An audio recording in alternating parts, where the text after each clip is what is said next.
shit. All right, here we go then. All right, first match, here we go. TLC pay-per-view. AJ Styles, Drew McIntyre. All right. So I got AJ, you got Drew. That's right. All right. That sounds like a good plan then. Here we go. Kicking off this show. Finally, got some wrestling going on. AJ feeling festive, rocking the bright neon green. Yeah, who is he, Angelico? Be a bit of an upgrade. No, not to me.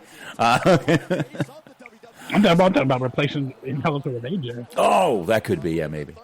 That would be an upgrade, you're right. Show a little bit of charisma. AJ doesn't oddly dance to the ring. He'd get there. Look, I mean, he could, I'm sure. We have Jack Evans break. I get behind like Jack Evans break dancing like AJ Styles does like the line dance. Square dancing around the ring. This is a different kind of hoedown. Oh, JR would be all for it. Let's do-si-do. Shit, there actually was a do-si-do on AEW the other night with the Young Bucks. In the match. Oh, yeah. They got thrown at each other, did the old do-si-do arm thing, and slingshot at each other, I guess you could say. So, all right. Tons of shit here. Man, I really thought this was going to be a little more of a... All right. Well, we're starting to get some shit going on. Got Drew punching the shit out of AJ in the corner. Drew talking shit to Omos. In haymakers. Yeah. And he threw him. Even as hard as McIntyre threw him, AJ made it look nice and soft of a landing. Mm-hmm. He did. He made it look like a soft landing. And then that corner. In that corner. There we go. We got the situation down there as a ref. Yes. Dude, that guy. Pumping referee. Dude, that guy is totally Jim Tan Laundry. He is GTLing every day.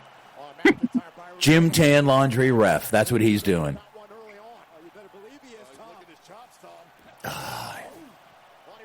Look, the show is a guilty pleasure of mine. Leave me alone. Do you think him and Pete Dunne go to the same tanning salon? Probably. I don't know. I don't know. One of them's taking better supplements than the other to be the right color. I'll tell you that. But I don't know what. Is Pete Dunne vegan, maybe? He's a big fan of carrots. Oh, could be that. Maybe he's vegan. Could be. I can give you that yellow jaundice color. The good old jaundice color. The good old jaundice. Open up that Crayola pack and pull out the old jaundice yellow. You heard it here first, folks. I'm forecasting 2021 like the breakthrough year for dysentery. Oh, please. Don't. Nothing needs to break through in 2021. I promise you. Oish. The last thing we need. All right, we got tables trying to be worked in here. Got the plunder. Drew had AJ on a table and went to go off the announcer's booth and then decided against it. Then he picks up AJ for a suplex and AJ kneed him in the face. You know, it's funny. All you see, you say how tall Omos is, and compared to Drew, he's still tall, but Drew makes him look a little shorter. A little bit. Oh, Drew's like pretty impressed by how, like, dwarf Strowman. Yeah, that was a little crazy when Strowman's looking up at him. Strowman's a big son of a bitch, but AJ gets thrown through two chairs on top of a table and stares down Omos. Oh yeah, got a good match going on right here. You know, by the by, I wouldn't be surprised if we saw him tonight. I don't know how long he's injured. Who? What? Strowman. Strowman? Yeah, I saw a picture of him looking pretty jacked, too. Yeah, I know he is injured, but I don't know for how long. So. Yeah, I don't know how long either, but I know he's back in the gym, which doesn't, I don't know if that could mean he's rehabbing. It doesn't mean he's dead, ready to come back and In the ring just means he's in the gym, which usually means they're rehabbing up. All right, McIntyre's got a ladder in the ring. Once it becomes part of your routine, you'd be surprised by how fast those guys get back in the gym. Oh, yeah. Absolutely, man. All right, we got Drew. Don't forget that title is hanging on top of the ring. I saw AJ scurrying down there, but the camera's not catching it. There he is with a chair to the leg. Dude. Trying to take his leg out of his leg. Dude. Fuck fake. You hit me in the leg with the chair, I'm going to be pissed at you. I mean, to be fair, he did kind of aim it towards where the padding was. He does have that knee pad. Yeah, he does. He does have that knee pad, but dude, that would hurt. Oh, Drew is stumbling around the ring. AJ's trying to climb. AJ's going up with the ladder in his hand just in case. No, go up the ladder with the thing, AJ. Why does no one do that? Then you can just hit them with the chair when they're on the ladder. Right. That's what they need to do. Oh, AJ's putting the chair in the corner, Smark. He's setting it up.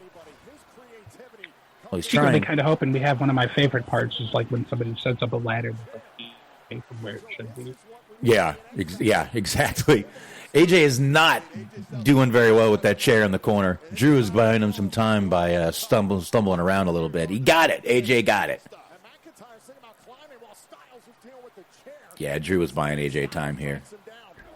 You know, I recently saw the episode of Botchamania where they showed the match in Hell in Cell. And I didn't notice it because we were talking about it. We covered it live. Mm-hmm. But that part where she tried to build like the makeshift weapon and it wasn't working with the duct tape. Oh, yeah. You said that she said it, but I just didn't hear it. She asked the referee to help her and he just went, no! Yeah. It fucking killed me. He was like, I can't I'm being fired. It was this ref, actually. It was this guy. I ain't fucking helping you. Nah, you do it your fucking self. Hey. Okay. Oh, and that chair in the corner does get used, but by AJ actually is the one that goes through it, not Drew. Man, that must really feel bad. You do all that work to set it up, and you're the one that goes through it. Oh, man. That tends to always be the case out there. You're right. It is. It's wrestling. But legit, that's why I've never, like, anytime I've been in an actual fight, never used a weapon. It's like, well, if somebody bigger or stronger, they take advantage. They're going to beat you with that fucking thing. It could happen, most definitely. Good to see D-Large in the chat there. It's been a while since he's been around. Appreciate you stopping in. Yeah, very happy to see you. All right, so we got Drew trying to climb the ladder. AJ is chopping away at that left leg once again, but no chair, just using his hands. AJ being methodical, Smark. That's right. Methodical. That's what they say. He's a cerebral AJ-ass. I don't know why you seem so low in my ears. You're not on the Mixler. It's just in my ears. I think it's because this Zoom won't let me use the other setting. I have to use a different setting, and I think that's why I'm not able to push you through to my ears, but I'll get it worked out. I will get it worked out. Oh, Drew gets hit with a ladder, pushed down right on him. All right, so far I'm enjoying this match. This is going well. Yeah, it's been pretty good so far. All right, the situation's still down there doing his thing. Yeah, I think AJ is going to keep going for that leg, which he should. You know, I just noticed this. Like, he's trying to keep it even with the rest of the lineup. But, like, AJ's mustache is very thin. Well, like, they did a close-up of his face. Like, it seems like it's obviously, like, done that way in the name of grooming and symmetry and whatnot. But he's got, like, a little bit of a Vincent Price type situation going. I do see that. I see right there on those sides are pretty thin. But yes, I don't know much about beards at all, so I don't know. I don't have one. I shave. Facial hair makes me itchy.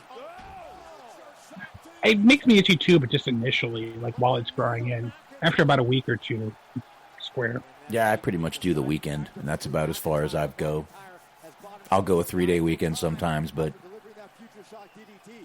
I don't think I've ever gone over 3 days without shaving. Unless I was, Certain occupations just kind of don't really allow for it. Like, you being kind of in sales in a sense. Yeah. I mean, it wouldn't matter right now. I mean, I'm just driving right now, so I could, but, I never cared for facial hair. My wife hates it anyway, so. That is the hard thing. I've noticed that there are a lot of women who really like it, a lot of women who are very adverse to it. Yeah. You just never quite know who's who in that regard. Yeah. But I personally don't like it either. Mm. Like if literally they were like, hey, we have this new pill that'll make you not grow hair on your face at all. I'd be like, I'll take it. I wonder if, like, laser hair removal would work with that. I don't know. Doesn't seem like it would necessarily be safe. I don't know. Shit aimed at your face. That shit hurts. That shit does hurt, that laser hair removal. I believe it. So, I'm good. I'm good. I mean, all of that shit, like all of the stuff that like some women do in the name of beauty and grooming and whatnot, the waxing of the legs, the fucking tweaking of the eyebrows. Oh, yeah. Definitely. Most definitely. All right, AJ has Drew, once again, working on that left leg, literally kind of in a calf killer around the ladder. Exactly. Yeah, that's very innovative. Damn. That can't feel good at all. No. At all. And that's one of those things where you can't even, like, or make it, like, look super safe. No. You're literally just bending it against the ladder. Yeah, AJ's doing some damage in this match. Pretty cool. Pretty good to watch AJ, though. Kind of going old school here. Concentrating on a body part and picking at it. Just pick at it, and keep at it like a vulture. Mm-hmm. It's the way it should be. There we go. We got AJ still kicking hell out of Drew McIntyre on the ground. All right, picking up the chair. Oh, he's got the chair, Smart. Uh-oh. He's got the chair. AJ's got a chair. Drew sits up and take it right on the back. Attaboy, Drew. JR's at home right now going, see what I'm talking about? Just shouting at no one. Some poor Christmas caroler is getting a fucking earful. Let me tell you, boy, I hate that damn suicide dive spot. Like, what are you talking about, sir? I was just about to ask if it was shot time, babe. We drank so much last night. I was so hungover this morning. Yeah, it happens. Oh, my God. Well, you saw I got the show up nice and early. Yes, sir. Very good. And then, like, 3 o'clock, I get, want to start drinking? I'm like, oh, God. Yes, but here? No, but yes. What are you doing in here, little girl? Come here.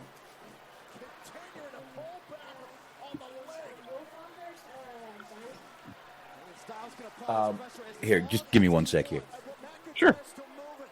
All right, so on my end here, we have AJ's working the calf killer again. Just kind of on the chair. He's really working that leg. I like that. I like when they isolate the body parts and work it over. It's a little bit old school, like we were saying before. All right. Wait, what?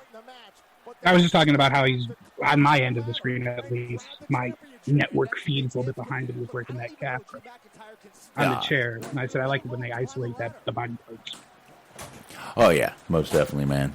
I do, too. Always a good thing to see. And here we go. All right, yeah, my kid got a movie today, and he wanted to watch it, so I had to tell him where it was. On the hard drive. So go watch it. It was one that he had bought, but we don't have a DVD player out there, so I just ripped it and put it on our hard drive instead. There you go. Yeah. I had the PS4 out there, but I don't even know if it's hooked up, because we got a new entertainment center a while back. It's funny, we actually got an entertainment center and put it around our other little entertainment center. It was perfect. Nice. We got a big one to put around it, so. Your entertainment center has an entertainment center? And now my entertainment center has its own entertainment center, exactly. So we have 2 entertainment centers in one. What is it like being in the 1% box? I have no clue, to be honest with you. We got that off. We got it off of Facebook Marketplace for $50. I never think to look there until there's something that I want. It's like they always have what I want, but like not at the time that I actually need or want. Either that, or I'll find something and I'm like, yeah, we don't have money for that. Uh-oh.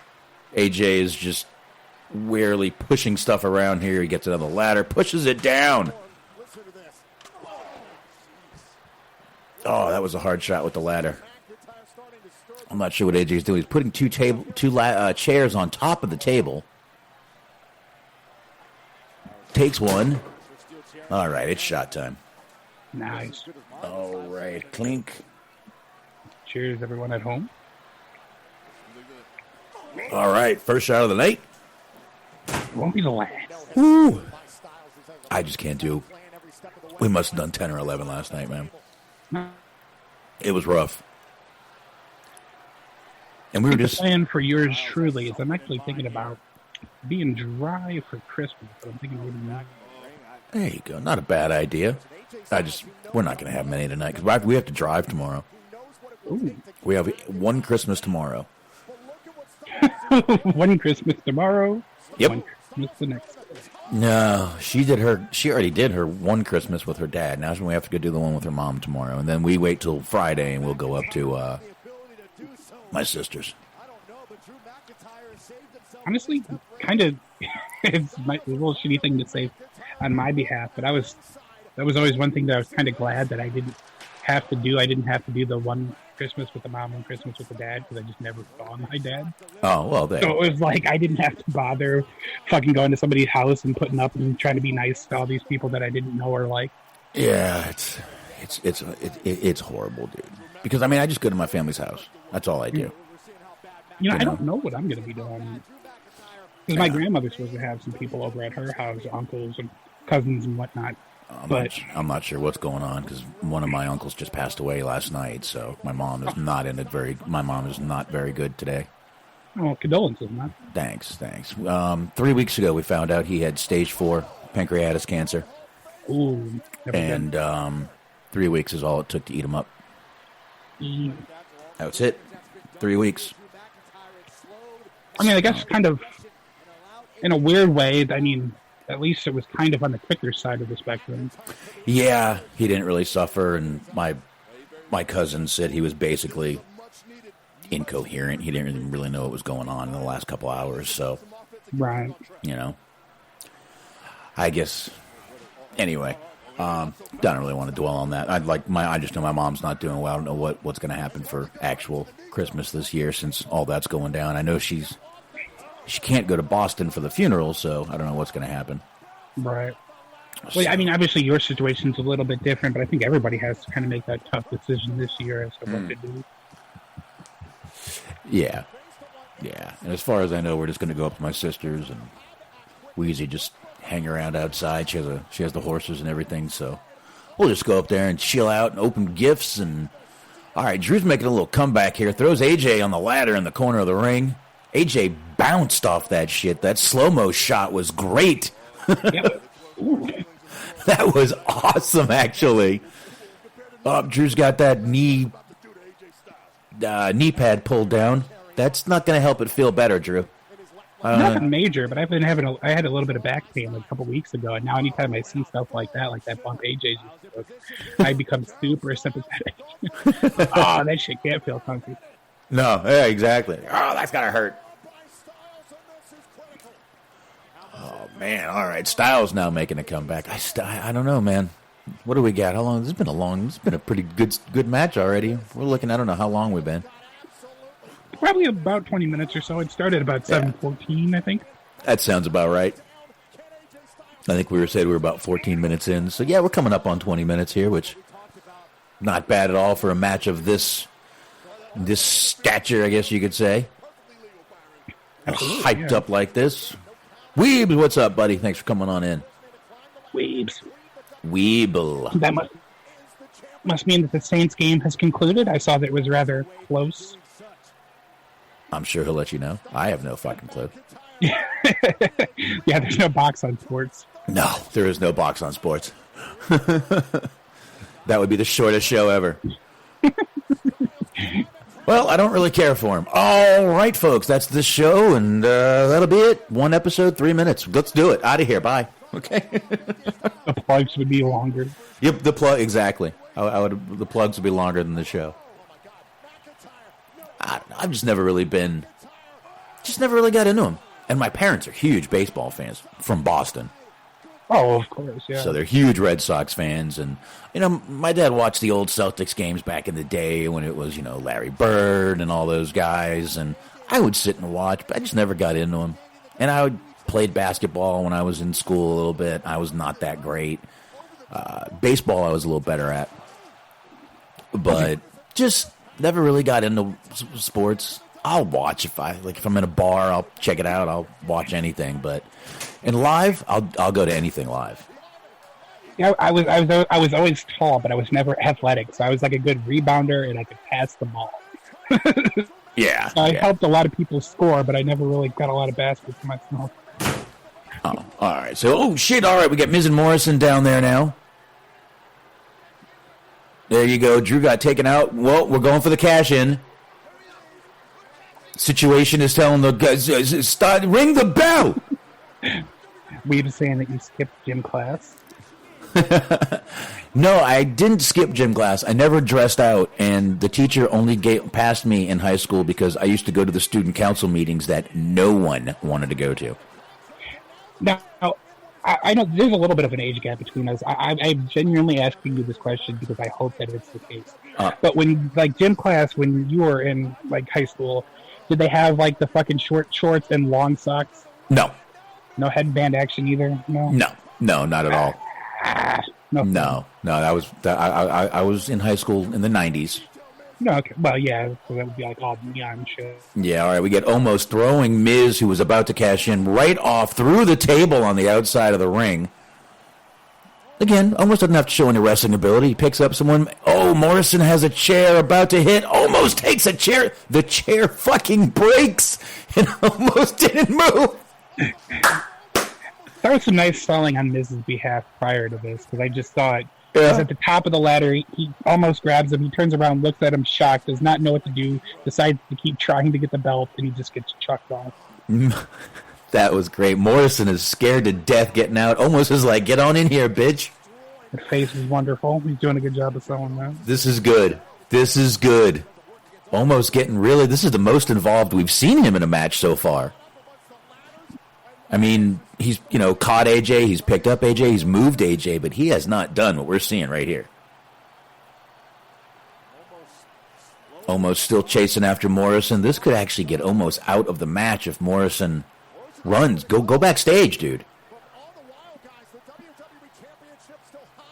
And yeah, the championship's dangling up there. Drew is the only one in the ring. AJ is, I don't know where AJ is. I know Miz, AJ is outside by the rampway. You got Miz over there through the table on the announce. Oh, Miz shaking that left hand. Look what Daniel Bryan taught him to do.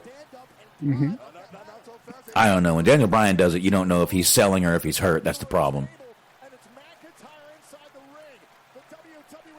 All right, so there we go. Once again, McIntyre, the only one in the ring.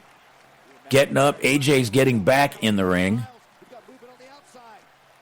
So we're right back where we started. Basically, we're right back where we started. These guys are just a lot more. Drew is hitting the leg. I just want to let everyone know, if you're hurt, hitting it does not fix it. I will admit that I've been guilty of doing that before. I have too, but just out of sheer anger. And holy shit, it already hurts. I might as well hit it harder. Mm-hmm. But I realize it does nothing. All right, they're both at the ladder. One rung at a time, one hand at a time, one foot at a time. Drew is just taller, so it's a lot quicker for him. Yeah. They're just like, dang, man, give me 2-1 here. Come on. Okay. See, there we go. The ladder's positioned a couple of feet away from where it actually should be. Right, the ladder's not where it should be. Drew, though, he's tall enough to get that. All right, so they're both basically hanging by the title. How have we never seen this? I've never seen what? I was going to say, how have we never seen a spot where somebody gets one of those, like, big grabber claws? It just tries to fucking yank it down. Oh, shit, we got Miz back up here. Oh. Miz setting up a ladder now, closer to where they are. So here we go. Miz setting up the ladder. But is this how Money in the Bank? I guess this is how Money in the Bank contract would work. I don't know. I guess all he has to do is grab the title, right, Miz? I don't know. I mean, you feel like there would have to be some sort of formal cashing in. Oh, he did. Right now, this is his cash in. This is Miz's cash in, and Miz may win this match. See, I was a little bit behind, so I didn't catch that part. Oh, you'll see. There we go. Okay. I mean, right now they're fighting on the ladder, Miz and McIntyre. So I mean, yeah. Oh, Miz is down. McIntyre, the only one grabbing the title. AJ jumps on the ladder from the ropes. Very impressive. Awesome. Punching Drew. Drew punching AJ. AJ with the forearm. Another forearm. I always wonder what they would do if, like, in this example, like, AJ just completely fucking missed. Oh, now AJ's down. Miz is going up. Punching AJ. Mm-hmm. Dude. They're going to give Miz the title, aren't they? Might could be. Oh, no. AJ punching Miz now. And Drew using one ladder to push both ladders over. That's creative. That wasn't bad. Avalanche, Joe yells. Avalanche! Oh, Claymore kick to Miz. Drew sets up the ladder again. There you go, Drew. Look up. All right, Drew's going up the ladder. He's pretty much by himself in the ring. Climb the ladder, make yourself famous, kid. Selling that left leg. Drew retains. Smark is correct. Yay. There we go. Smark gets this one. So now I'm tied with my combined total for the NXT show. Right. All right, I will just highlight all that right there. That means you win, and mine will be red. I just won't highlight it. All right. I just don't know why they would keep... I mean, again, insanity. You keep the same guy that's got the ratings in the fucking toilet. I mean, I don't see it directly being his fault. I know. I mean, it's not. I mean, he's doing what he's told, but... I mean, you can't fault him. The shows have just been shitty lately. Yeah. And you know what? Everyone right now has more on their mind than this, man. You got Christmas, you got COVID, you got people being told to stay home, and you know I gotta say, like I just told you, I came back as astounded by the surprising lack of people. Like I thought it was gonna be fucking crazy. It really wasn't. It was like a normal weekend shopping experience. Yeah, it's not as bad. A lot of people just started ordering online like months ago. This is true. Yeah, I mean, we've got like packages coming to the door every day, it seems like. Are you squared away? Do you got all your stuff taken care of? I haven't bought a thing. Neither did I until today. So No. I'm not pointing the finger of blame. I'm just... No, I mean, me and the wife are just... I mean, she's got everything for the kids. Me and the wife just aren't doing much for each other this year. I don't need anything. I don't need anything. She got me a little FM transmitter. It was $16.99, and that's all I needed. So I can listen to my podcasts and where in the van. Because you have a wife that encourages your drinking habit. That's really all you need. So. That too. Which, you know, we're sitting there last night, and she's like, "I'm going to the store. I'll be right back." I'm like, "What do you need at the store?" And she's like, "More liquor." I'm like, "Okay." I would hope that she said it that way too. Like, how do you not get this? Well, like, duh. We were like 8 shots in, and I'm like, "We need more." We're not gonna have enough for tomorrow. You're planning for Sunday. God, I love you. Okay. There we go. I am. Weebs just dubbed me Jew McIntyre. There you go. That makes no sense. Sure. Wow. TLC is... All right, we got Kayla Braxton back there wowing. Here we go. Full start. Congratulations to Drew McIntyre for retaining the WWE Championship. And now here to discuss the Universal Championship is the man who serves as special counsel for the Universal Champion, Roman Reigns, Paul Heyman. Oh, yeah. Definitely playing this. Paul, this past Friday night on Talking Smack, Kevin Owens said that he would win the Universal Championship back or die trying. Considering that is Kevin's mindset heading into tonight's match, does that change Roman's preparation? Aesthetics over competency, I see once again. Why don't I just reveal our strategy to Kevin Owens, who's obviously watching what I'm saying live right now? Here's the question. Paul just said, thank God you're pretty, basically, because you're not smart. Yes, I am, Taylor. You know what my favorite sport is? Outside of WWE? NASCAR. You know why? Not because I care who wins. I like the car crashes. That's the type of sick individual that I am. It's what I like about myself. I don't need to watch NASCAR tonight. You know why? Because this is a dangerous enough profession as it is. People get hurt. Tonight, people thrown off of ladders, through tables, propelled off of those ladders, through the tables by chairs, which are not only encouraged, but they're legal. Someone is going to get hurt bad tonight. And that someone's name is Kevin Owens.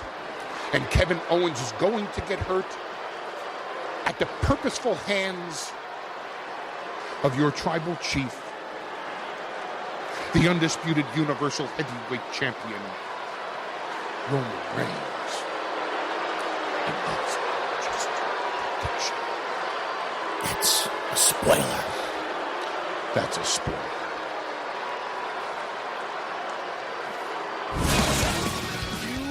Awesome. I didn't know Corey Taylor had a new album out. That's the lead singer of Slipknot, right? It sure is. I thought so. Check that out, actually. You know, I mean, I don't mean to call foul here, but I feel like if Paul Heyman was really, truly a big NASCAR fan, as though he claimed, he would have realized that old Chase Elliott done won the championship about a month ago. There's no NASCAR race tonight. He don't know. I can't picture Paul Heyman being in NASCAR. Are we getting this match right now? You might. Well, might as well get it over with, I guess. Yeah, I guess so. So, yeah, we are doing the Sasha Banks versus Carmella match now. Oh, God. This might be a pee break. Who do you got? I'm going Sasha, but I think Carmella winning it would be kind of funny. Dude, they're going to cause the biggest fucking internet stir if Sasha loses this fast again. Mm-hmm. I'm just going to go Sasha. If they do that, I'm telling you now, dude, that's going to be a fucking, I'm going to jump right on Facebook. Well, I mean, we'll have content for Wednesday is what I'll have. Oh, yeah. Yeah, if someone's losing their fucking mind. If that happens. So, all right. So that's the match we got coming up here. I mean, Carmella's not a bad-looking girl. She's hot, but that's it. There's nothing past it. Yeah, I mean, the character is weird, though, because like we talked about, like, I know there's a difference between, like, being attractive and being, like, being seductive. And, like, she just seems like somebody who just doesn't know how that works. No, she's not sure which is which. Right. She just, the script says this. Move hips slowly. This doing anything for you? Like, no, not at all. Twirl hair. I once heard somebody describe something as having the sex appeal of testicular cancer, and that always just made me fucking laugh.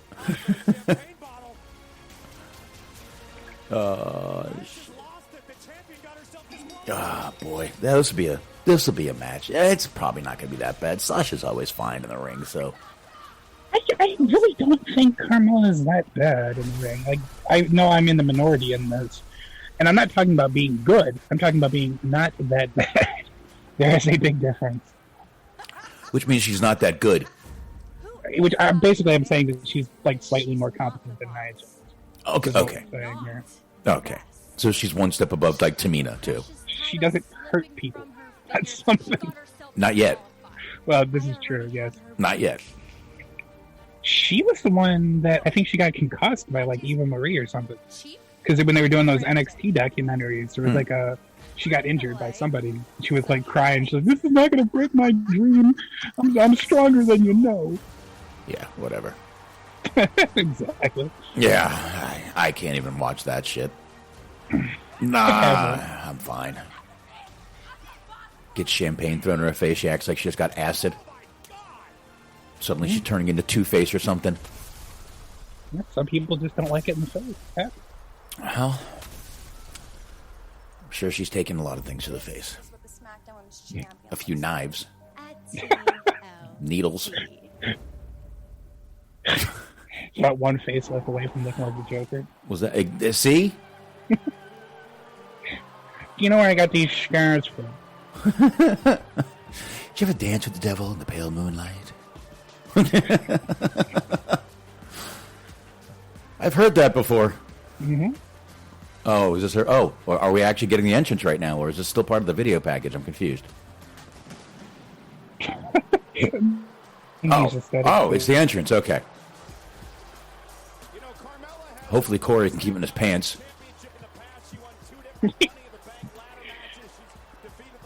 Well, it's his girl, man. This is his girl. Yeah, for now. For now, till he finds another girl to cheat on her with. Upgrade to the newer model. I changed it in every 3 or 4 years, just like a clock. I didn't see his ex. I don't know what she looked like, so I don't know if he upgraded or downgraded.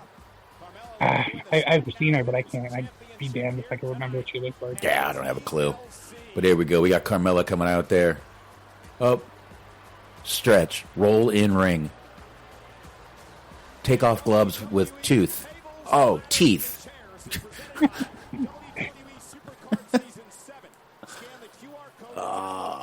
You ever played this Supercard game they're promoting? I never have. Isn't it kind of like a fantasy game, like a fantasy booking? Very briefly, like the cards have ratings, and like the better the rating is, the stronger the card is, and then like you have computer opponents, I think. And if your cards are better, you win. I forget the exact way that it works because I played it like 3 or 4 years ago for like a week or two, so I can't give you a very thorough. All right, well, it's boss time. In my best Michael Cole. Actually, wasn't bad? Wasn't bad at all? Okay. Yeah, that's pretty good. Pretty good. All right. My wife has some 5-gallon jugs out there for the fish tanks, and my daughters are like throwing them around. I can hear it. Like those big plastic 5-gallon ones, like like a water cooler ones. The beginning of that sounded like it was going to be like a bad Rodney Dangerfield joke. No. But I tell you about what's got a 5-gallon jug. And I don't mean the white jugs. I said, put them away. I'm not thirsty. Oh. No respect around here. Oh, no respect. God, I miss Rodney. Yes. I miss Rodney. Very much so. Very much so. Might have to go watch Back to School tonight. One of my faves. Easy Money, another great one. All right, here we go. SmackDown Women's Championship, right? Oh, look at the smile on Carmella. Maybe we should both change our, maybe we should change. I'm winning. Oh, shit, I was supposed to say that. Although, I'm never really sure if she's actually smiling. Or if it's just a lot of Botox. I don't know. There's Sasha. Looking good, Sasha. Tough Boston girl. And Boston girls are tough.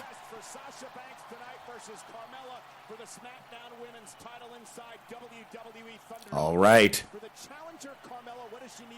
Referee's holding up the title. Here we go. About to get the old ding-ding. Was he the referee in the last match, too? No. Huh. He might have been down there. They had like 3 referees down there. He was definitely down there. Okay. Also, shout out to my man with a big fucking perm. You can't miss him. You'll definitely see him. He's like right up over the guy with the Brazilian flag. There's a girl with a Brazilian flag too. Yeah. I've seen like 3 Brazilian flags tonight. They're representing. All right, there's the girl with him right there. I see that now. I see him. And the guy and Tito Ortiz with the blonde spikes over there. And the brown eyebrows. Oh yeah, that's a girl. I thought it was a girl with the Brazilian flag. All right, here we go. Match is already out of the ring. Now, this is just supposed to be a singles match, right? I believe so, yeah. They're not counting. The ref ain't counting. Oh, there he goes. He's at 3. Again, like you said, somewhere JR is frantically yelling.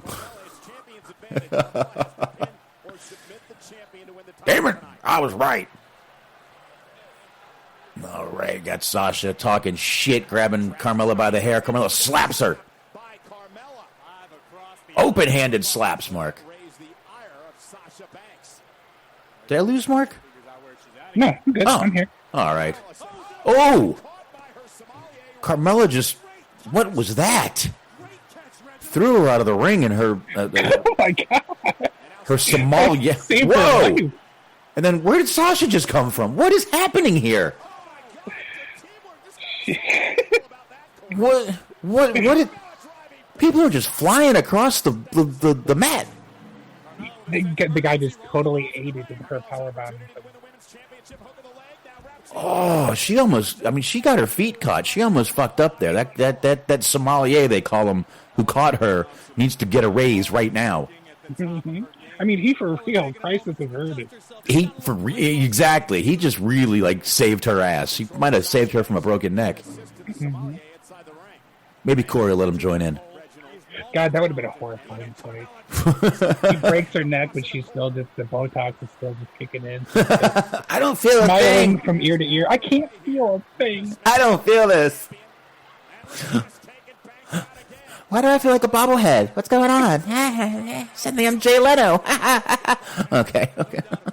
My legs must be sleepy. All right, Carmella's got Sasha Banks in something. Mm-hmm. A neck stretch or something. Kind of a side camel clutch, I guess you could call it. I don't know. It just doesn't look even slightly painful. Make that full screen. I don't need the computer anyway. That way my mouse will disappear. Basically, she was just lightly caressing her chin while, kind of being pressed back. I don't know what was going on there, but... All right, so here we... Oh, Sasha with the double knees.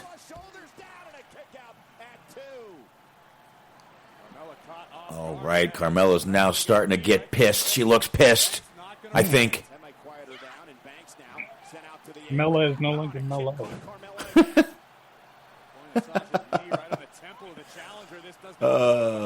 Not anymore. All right, they're outside on the apron. What is happening in the... These are some weird moves in this match, dude. Mm-hmm. Sasha ends up getting put down on the apron. Carmella's leg warmer things will not stay on. My God, quit fucking with him. Just leave him down. Who cares? Who cares? Maybe jazzercise is very important to her. Oh, well, there's that. I forgot about that. She was trained by Ruby Simmons. Oh, Weebs, actually, we're trying to Zoom tonight, and if I add a third person, it's going to make us not unlimited. So, right now, we're sitting over here on Zoom, but I don't know. I'm not sure if I like it yet, because I can't use the right setting. But anyway, right now, we'll stick with it. We'll do it for tonight, since we're here. Yeah, there we go. Sasha getting the best of Carmella with a knee drop there to the back. Carmella's looking for a spot to fix her pants again, or whatever those are, warmers, leg things. Yeah, I don't like that. Like, it just makes it like takes out of the match a little bit when they're like constantly fucking with their attire. You know, it used to do it with Ronda. Ronda constantly pulling at her shorts. Mm-hmm. And I'm like, just come on. We've all been, I mean, we've seen you in body paint. We've seen it. Don't worry. Keep it 100. Yeah, it's not really gonna hurt. Yeah, she was always pulling on her shorts in the ring, and it got annoying. Or her shirt, or the top she had on. Well, it's like it's one thing if like there's a break during the match, but like if you're supposed to be selling something and you're like trying to pull your pants up a little bit. Yeah. All right, we get Sasha to the top rope in the corner. Splash to Carmella. And a pin. 1, 2. No. 2. Only 2.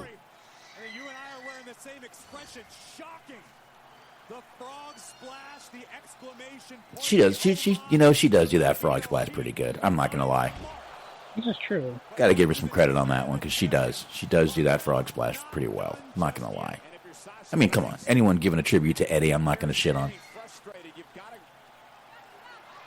She's a huge Eddie Guerrero fan. I can't say nothing bad about that. All right, Carmella backs up Sasha into the ring with her ass into the corner. That was a literal back that ass up. Mm-hmm. Mm-hmm. Literally back that ass up. I noticed do that, and it makes perfect sense, and I'm glad. Yeah, oh, here we go. Sasha up and down. Nothing happened there. So what the hell? Carmella just skipped into that, and we get the X Factor. 1, 2, and 2. Carmella. Your childhood hero, Xbox. Oh. Carmella's going to stack her up. Corey's over there with her. I'm telling you right now, if Corey stood up, we would all be shocked. Corey's like, thank God I'm sitting. Okay. Oh, he's about to stand back there. See, he almost stood up, and then he sat down. He's like, I can't do that. Can I come up to the front of the class to answer the question? I'll take a 0. I'll take a 0. Okay. Yes, that was an Eddie Murphy reference. Oh, Carmella with the neck backwards. I don't know. Thing. The whirly gig. Folks, if you're expecting play-by-play commentary, you might want to just go back to the show. Kind of like a head scissors, basically. Yeah, there you go. A little backwards head scissors or something. Oh, Sasha's head reminded me I got to watch Blue Bloods when this is over. You can just always do the JR move of just calling it a modified version of what you do now. Like a modified head clinch. Scissors clinch. Modified. Modified. I just like saying modified. Kicks her in the head. It's always effective. There we go. Hey! Wife waited a whole hour for a shot. You did? Oh, no, 30 minutes. 32 minutes. Cheers. Close enough. Time's a circle, anyway. Ah! All right. Hopefully I'll be slurring by the end of this. Okay. Oh. All right. Oh. There's a move. That's a pin. That's a pin. That's called the scratch and sniff. Good old smell-o-vision. All right, Sasha pulling up Carmella Sasha's on the top rope, sitting there, perched. She stands on the second rope. Uh-oh, Carmella's getting the best here. This is going to be a superplex. They're in the high rent district. That's it. Up, Carmella's standing on the top rope. She goes for a Hurricane Rana. Sasha rolls her over. 2 count. That was kind of nice. That wasn't bad. Nice little almost got me move. Not gonna lie, I was pretty worried that somebody was gonna get hurt. Nah, Sasha's not. I mean, she's hurt a couple people. She's not known for hurting people. I mean, yeah, but I mean, Sasha was the one taking the move. True. Not so much the one doing the move. Well, off the road. I mean, Carmella, is Carmella. Christopher Kane says Carmella doesn't have an ass. That is called nositol, sir, and it's a disease. Nositol. No ass at all. Nositol. I got you. Yeah. And she really doesn't. He really doesn't. I mean, Sasha looks like the booty queen in this ring. And Sasha's tiny. Tiny, tiny. Indeed. Oh, Carmella's licking her lips. Got her in a submission. Sasha rolls it over, and it's broken up. I mean, you do have a good point. I am starting to realize that we were kind of spoiled by having Bayley in the World Championship last couple of months. Oh, yeah. We had a bountiful feast. Bountiful, yes. Delicious it was. Okay, horrible arm drag. Horrible taking of the arm drag by Carmella there. Mm-hmm. But there we go. Sasha's got her in the bank statement. Almost. That all makes sense. She missed the Bronco Buster. She did the X Factor. She apparently is a big X Factor. Yep. Oh, the sommelier pulls Carmella out of the ring.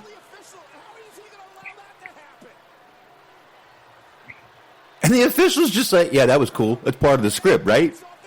Oh, and Sasha double knees him. Beating up that poor innocent service person. That's a lucky gentleman right there. Oh, and Carmella's kicking Sasha in the face, throws her back into the ring, gets in the ring, goes for the pin. 1, 2, no.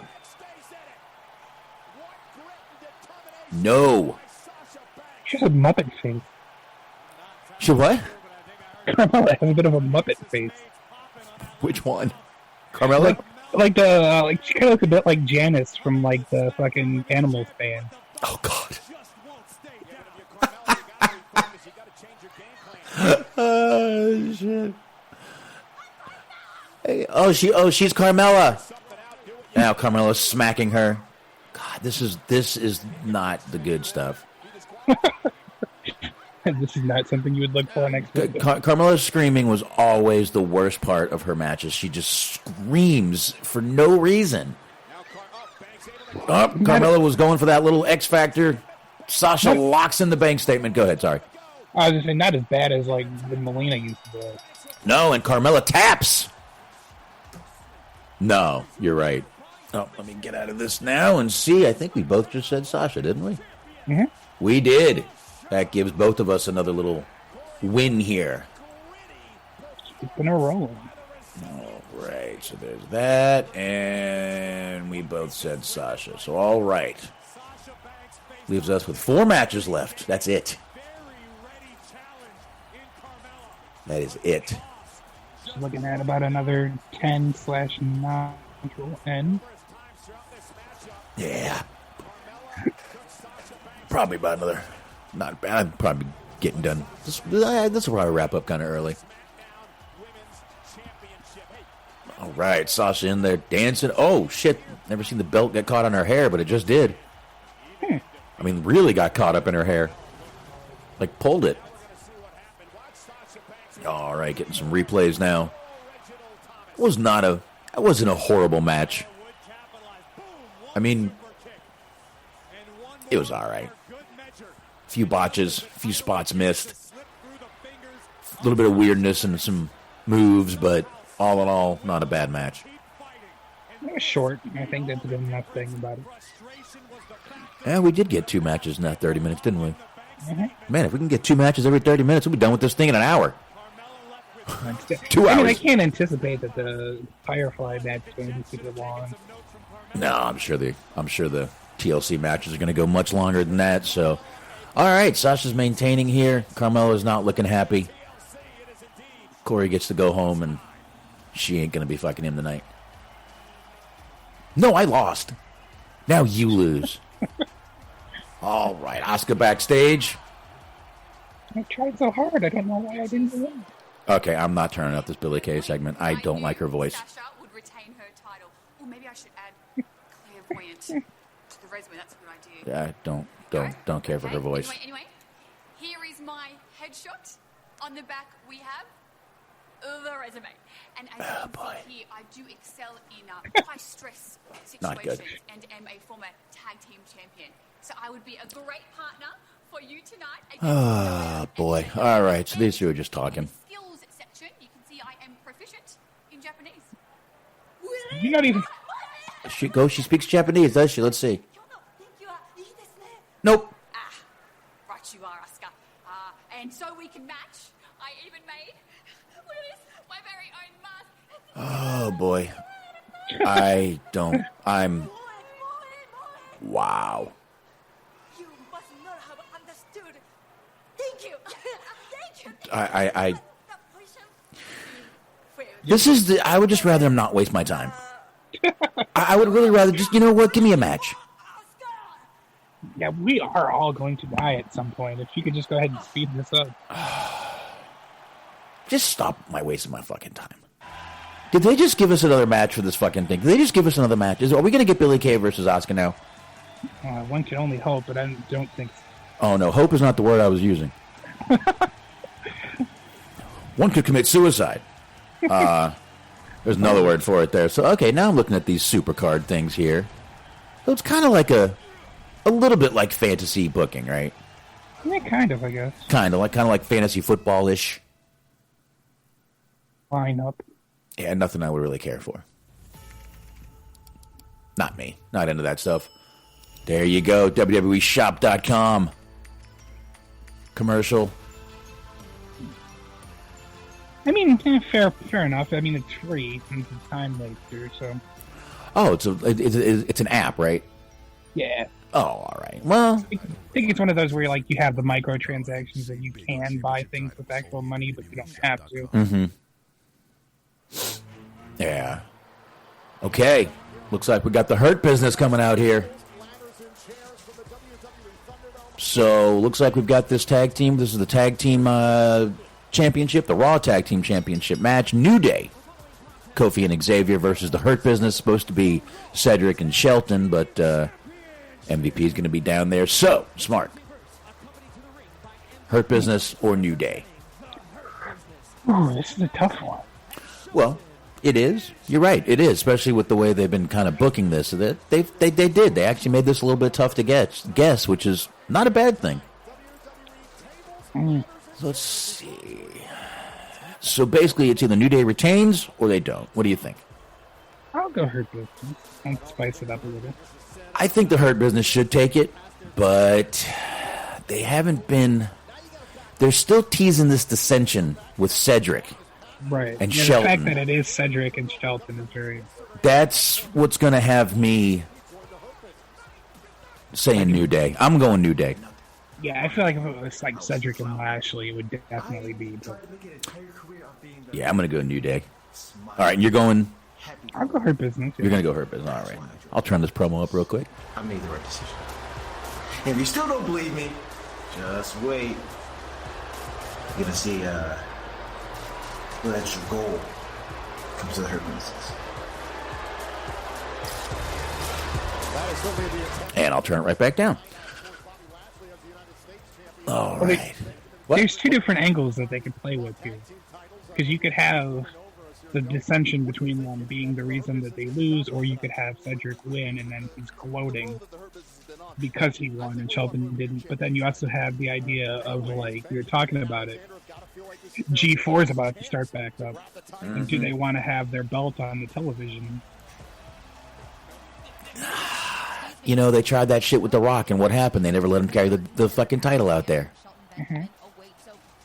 They just didn't do it, so I don't know. I'm sticking with my plan here. Yeah, let's turn this up.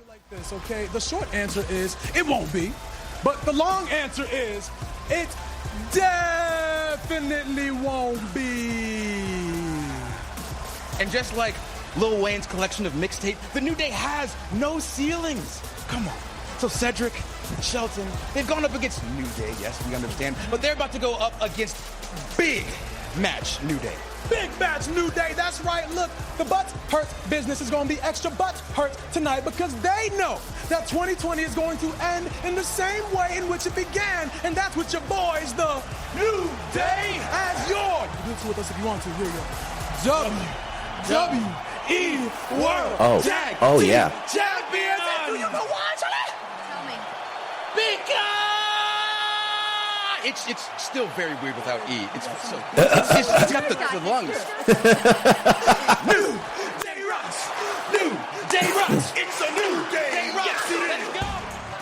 I do got to say, there's no reason for. Why would they not let Big E go out there with them tonight? He's there. It's a good question. There's no reason not to let Big E go out there with him.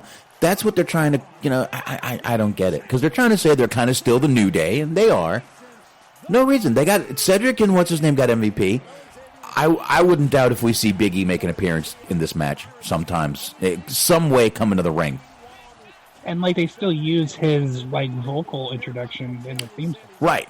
Yeah, there's no reason he shouldn't be down there to be the counter to MVP. Matter of fact, I wouldn't mind seeing Big E down there in a suit right now. I don't know. I still say that. I mean, I would shoot that guy. I would put the title on that guy and shoot him to the moon. I would want Big E on every talk show I could get him on. Being himself. Dude, just go out there and do your thing. I feel like it's definitely going to set up some sort of an interesting, spot or angle from Royal Rumble thing. It's does he help him? Does he not help him? Right. Yeah, I guess we'll find out here. And this is just a regular match. That's it. I mean, that's all you need. You don't need to get. It's not a super heated feud. No, it's not. It's not really. So, all right, here we go. Oh, Kofi immediately kicked Cedric in the face and went for a pin. Trying to see it. All right. Again, not using that thing. I'm not sure how loud this is. If this is too loud behind us, I don't think it is. We're a quarter way up, so it should be all right. I figured somebody would have said it if it was by now. Just a whole bunch of people just bleeding ears. Of course, what I haven't told anyone is that I forgot to record the whole pre-show, but that's fine. Oh, no. It's not a big deal, really. I realized it right when we started the first match. That's why I repeated myself a little bit. So we got the show. That's all that matters. I'm not worried about the pre-show. That's right. We're here tonight, and that's enough. We are. We're simply having a wonderful TLC. Yes, it is. Simply having a wonderful TLC. Hey, I got to tell you, I'd rather watch like this than just sit out there and watching this, because I would not have watched this tonight. I got to be 100% honest with you. I would have watched. I wouldn't have. I would have watched this tomorrow when I got home from my thing. I would not have watched this tonight. I thought you were just going to say that you're just not going to watch it at all. No, I would have watched it. I mean, I always got to watch, but I would. I mean, I'd rather do this than take notes. And truthfully, before you jumped on, I was saying I actually like doing this better because it actually makes the show a little better. Mm-hmm. Sitting in here talking to the chat room, they're commenting back and forth. We're, me and you talking here. It makes it a little better. Even a shitty match, us sitting here bullshitting about it can make it not such a shitty match. Right. Case in point, last match. So, there we go. Cedric out there getting a little bit of hydration from MVP, a little water. A little bit of water. Little H2O. Hey, and we did actually forget to do something Friday. We were going to play a little bit of that. Did we? We never played that Charlie Haas interview, did we? We did not. We forgot to do that. We forgot predictions. But obviously seeing Shelton here was... now, real quick, I'll just mention it. I'm listening to that. I did watch it. And I was really just going to play the first 3 minutes because that's really all you needed.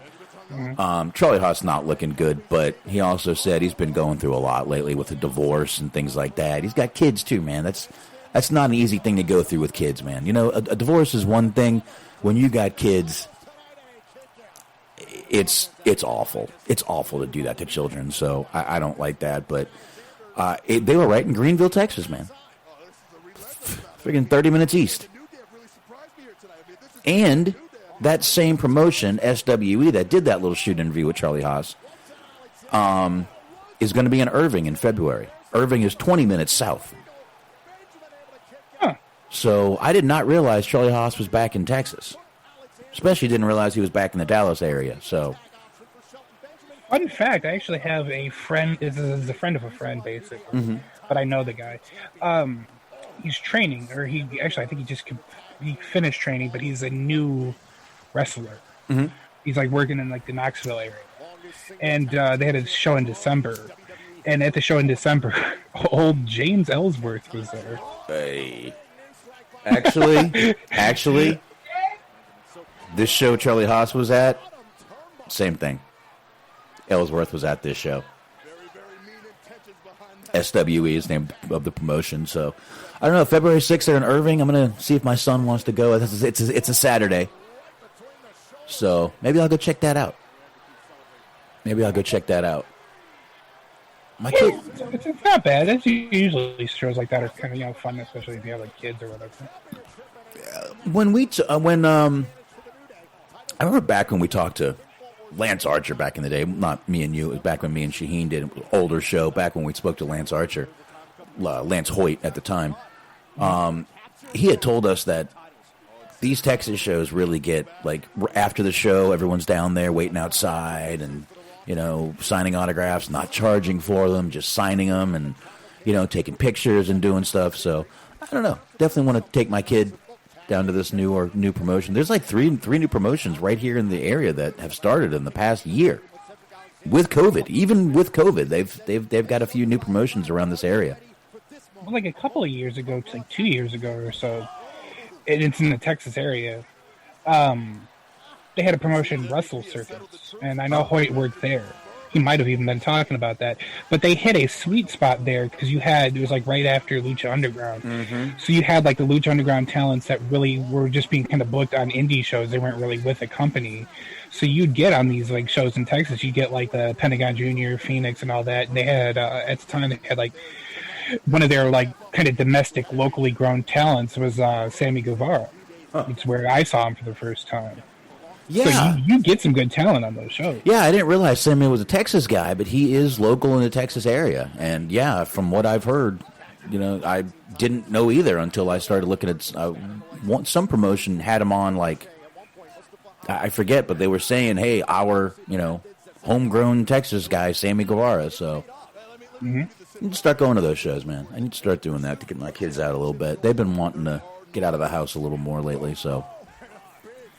We kind of got the raw end of the stick because, like, he's not from here, but one of the guys that did a lot of shows around here was Marco Stunt. So we got kind of the raw end of that stick. Listen, the guy's entertaining. He's an entertaining guy. His act works a lot better on the indies because there's a lot shorter people on the indies. Yeah, shit, I remember watching that GCW match where he got hurt. About a year, 2 years ago? About that, yeah. I mean, he really messed up his leg. It takes a lot of effort to get back to that point, to injury like that. Yeah, I mean, I think it was a suplex into a table or something that hurt him. Yeah, I don't remember the exact move, but I know he fucked up his leg real bad. I know it was a suplex. I can't remember if it was a table or if it was a chair he got thrown onto. I forget. But me and Shaheen were watching that show live. I think it was me, Shaheen, and Anthony watching that show live, possibly. I'm not sure, but I know we watched that. We were. I think we were doing a live like this, just like this. Nice. Oh, they went for the electric chair drop. Cedric misses. Where's Xavier? I thought I just saw his head peeking out from the bottom of the ring. Oh, Xavier's over there, knocked out, taking a rest over there. I see him now. Let's get back to this match, I guess. We just kind of did the ADHD thing as usual. All right. Kofi doing I've always been a Kofi fan, man. Even when he was doing the Jamaican accent. I liked Kofi. I do like Kofi. He's really good in the ring. He's got charisma. Yeah. So what? His chest is messed up. Who gives a flying fuck? The guy, it didn't cause him to stop doing what he does.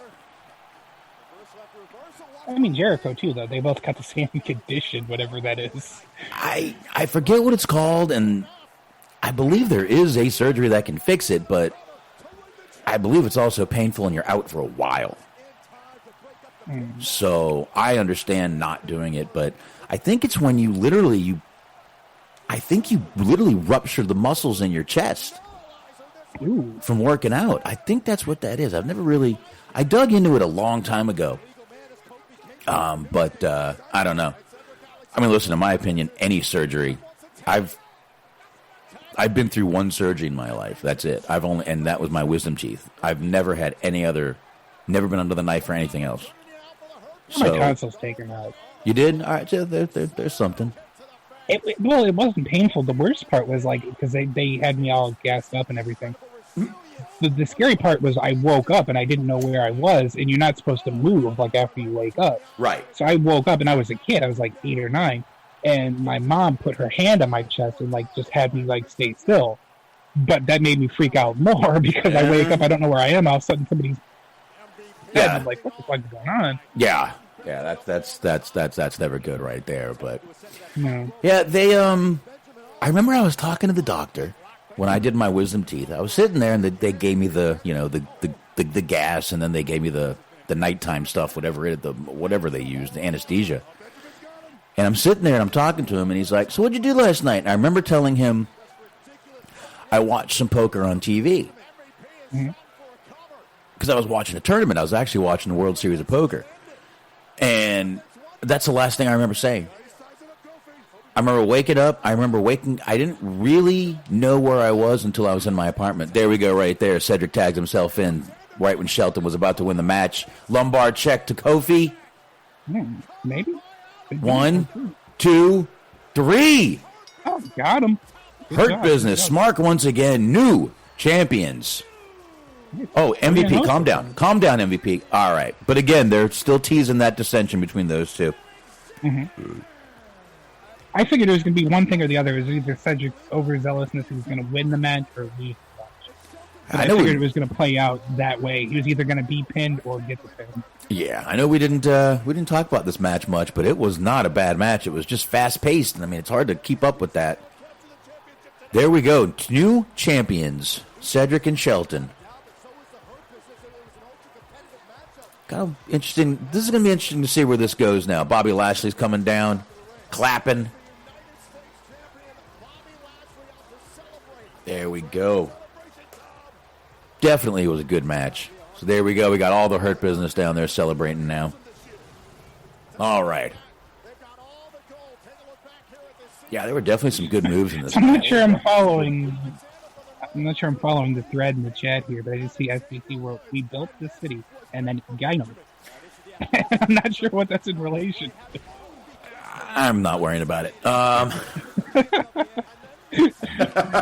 an interesting contribution that has been made. Yeah, I'm not quite sure. That's why sometimes I just keep talking. All right. Let's go ahead. I mean, while we're killing time, what do you think about that song?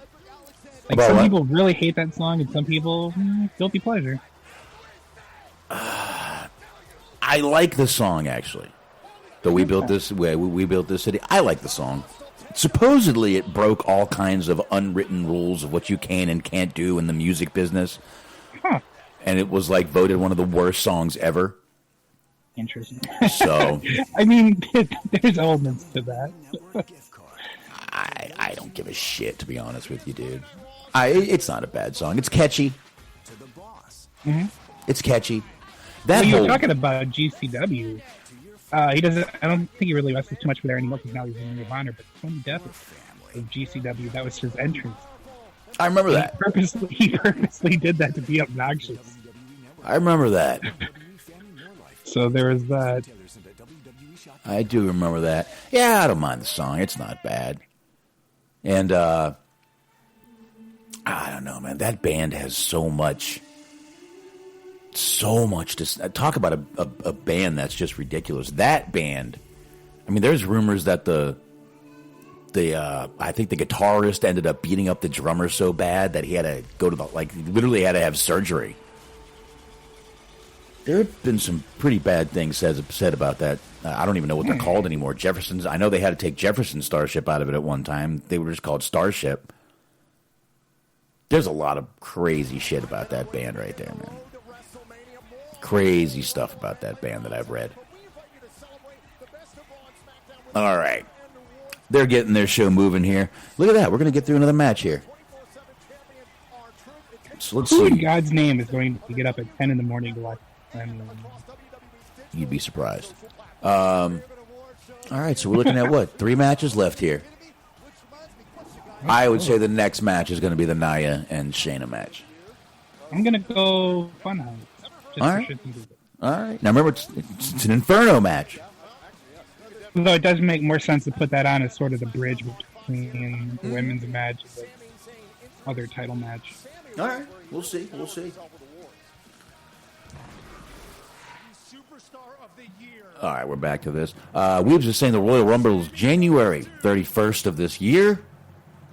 So we will be doing that. We will have the Highmarks joining us for that show, actually, doing it live right here, just like we're doing this. That's going to be a lot of fun. That is going to be a lot of fun getting the Highmarks on here. We'll all just sit there and get high and watch Royal Rumble. That sounds like a plan. That basically just sounds like what I was going to do anyway, so might as well do it with you guys. That's more fun. Yeah, right on, right on. I would expect the wife to be coming in the next 5 minutes with a shot. Yeah, you see, these are soup cans. Cans. You see the trophies, Mark? Mm-hmm. They're cans. Now, I think this is supposed to be them trying to be topical. I see that, but, you know. At, like, crew people in this. I guess they're trying. I think apparently Tom Cruise, when he was like shooting his latest movie, got in trouble for like yelling at cast members about not following COVID protocol. Oh, he didn't get in trouble. People were praising him for it. Praising him for it. I don't think that. There's no reason to scream at anyone like that, in my opinion. You yell at me like that, I don't give a fuck who you are. I'm gonna knock you the fuck out. Sorry. Yeah, the message is right, but the way that you're conveying the message is shitty. Absolutely.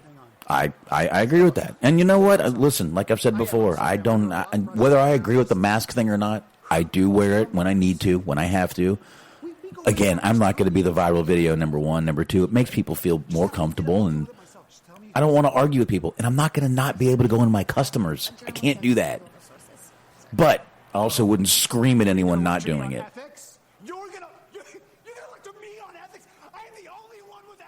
I guess we should have played that little Sami Zayn, Caleb Braxton interaction, but we didn't. So, all right. Ooh, I'm starting to get a little hungry. I mean, I ate before I came in here. I had a Costco. My wife brought home Costco hot dogs. They're good. Now, I got to ask, do you mean like a package of hot dogs, or like from the food court to the kitchen table? From the food court. Those big, thick ones they sell, those big-ass hot dogs. Cool. They're good. They're good, except they don't have the, they used to do the chopped onions and everything, but they don't have them anymore. And not at mine. They have ketchup in packets, that's it. See, I'm kind of not, I like the texture that it adds to it, but I kind of get a little bit weary of onions because I don't like the fact that it just seemingly always lingers and like doesn't go away. Yeah. All right. So we got the Nia match coming up here, which I figured smart. We got the Nia and Shayna versus Asuka and To Be Determined. And this is going to be whoever's with Asuka is going to end up winning this match. So, yeah. I feel like it's going to be a thing. By herself, and then Lana like tries to grit through and come back later in the match. But I feel like that's the only way that pays off the storyline. But if you just have like Charlotte or whatever come out, it's like, well, that was the end of that fucking storyline. Like, how fulfilling. Yeah, I agree. But all right, so what do you got? You're going with Asuka? I will go with Asuka and Question. Asuka and TBD, so we're both sitting right there. Okay, perfect. All right, back to this little wrestling thing. Asuka and CM Punk. Yeah. All this shows me here is how flexible Lana is, and Miro's a lucky gentleman. Very much so. Very lucky. Very lucky. So, all right. Look at Nia. Who am I going to hurt tonight? Hopefully Asuka's going to be okay tonight. I mean, that's the wild thing. Is you hear about them like sending all these big guys to fucking back to developmental. Meanwhile, nothing about that. Yeah, and that little silhouette they just showed was definitely Charlotte looking for that little. You'll see that. They took it away like in a second. They're like, don't show that! Just a giant breasted silhouette. All right, so we got Nia coming down to the ring. Here comes Nia. She'll stand there and wait for her partner. Nia licks her lips. As Shayna comes down, the Queen of Spades. The girl I would not want to mess with. Kick the shit out of me. Most people. She would kick the shit out of, so. All right. So this is another championship match right here. This isn't TLC, it's Clash of Champions. Every match is a championship match pretty much tonight. So here we go. We got the champions coming down, Nia and Shayna. So we're going to find out who Asuka's partner is. Again, rumors of Charlotte. I don't really know who else they could bring back or bring up. Unless, I mean, I would love if they had Rhea come up and be her partner. Bull Nakano. That would be interesting. I wouldn't mind that, to be honest with you. I mean, Vince seems to think that like all Asian people know each other anyway. So just fuck it. Do it. True. Oh, we've said it would be Caitlyn. If it was Caitlyn, I would lose my shit. Sasha Baron Corbin said it's going to be Alicia Fox. That would be great if they just oversold how important it was. Dude, if it's Alicia Fox, we may have to end this shit. We've said Shayna probably has a condom in her wallet. What, a finger condom? I don't think she's really into the penis, if you know what I mean. I think she'd actually get pretty. I think she'd probably throw up on your penis. Eva Marie DeLarge says, I wouldn't mind that, but she ain't coming back. I don't see her coming back. She doesn't need it. Her and her husband have that business that they're. She's got like 3 or 4 businesses. She's actually doing well, and doing a few movies here and there. So, all right, we're about to find out who this partner is going to be. I'm trying to like think of like just absolutely absurd names, and I'm just drawing blanks. Rosita Lotolove, the fuck. Rosie Lotolove, she lost all that weight. Paralyzed Daphne. It's Charlotte. Oh boy! Yay! I mean, yeah. Is it really? No one gives a fuck. Comes early and all over much. Yeah, she definitely had her implants reduced. Still looking good though. Looking good, looking jacked, looking ripped. What happened? She did something to her face again. I think that's why Nia has that look on her face. She's like, ooh, what did she do to her lips? She's looking good, though. Charlotte is looking really, really, really ripped. So, there you go. The rumor was right. God. Prepare yourself for Charlotte on this show, on Raw, on SmackDown, pretty much everywhere. She'll probably win the NXT title again. For some reason, she'll be showing up on Impact with the title, too. Oh, Sasha Baron Corbin was saying it was going to be Becky. I think they just had their kid, dude. That's going to be a while. Yeah. That's going to be a little bit. They're dead. She's got to stay home for a little while. I wouldn't, if we were saying the Royal Rumble 31st, I wouldn't put it past that. That could be, but you know, I'll be honest, dude. It never hurts to stay home for that first year, and I think they may let her. I mean, if they'll let her, fucking take it. All right, so we got babyface Charlotte back. It looks like until she turns on someone and goes heel again. So here we go. D-Lard said the queen and her titties have returned. Not as big titties, but definitely, I mean, she looks like she had them reduced down, but I think she looks good. I think Charlotte looks very good. Slimmed down, not slim, but toned up is what she did. So I guess we'll see what happens. Match is starting. Asuka and Shayna start off the match. And they're just kind of feeling each other out right here. Not like that. Oh, you said out, not up. My bad. Now that Shayna wouldn't mind as long as there's, as long as there's not a penis attached. Shayna teasing Charlotte. You come on in and take some of this, bitch. All right. Asuka doing the kicks to Shayna. Shayna blocks him, takes Asuka. Oh, Asuka takes her down. I like Shayna, man. I think she's very believable, very good in the ring. I'm kind of genuinely wondering if it would hurt more if you were larger chested or if you were flat, taking the kicks to the chest.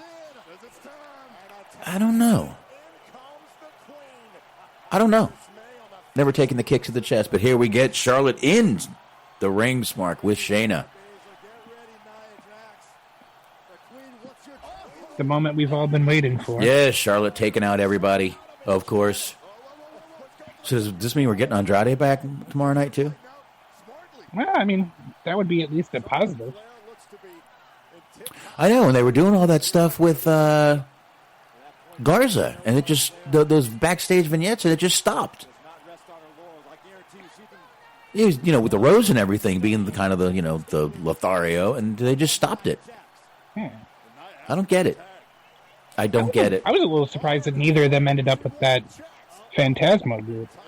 I don't know. All I know is you got two incredibly talented guys right there. Obviously, the reason I bring up Andrade is because he's obviously with Charlotte.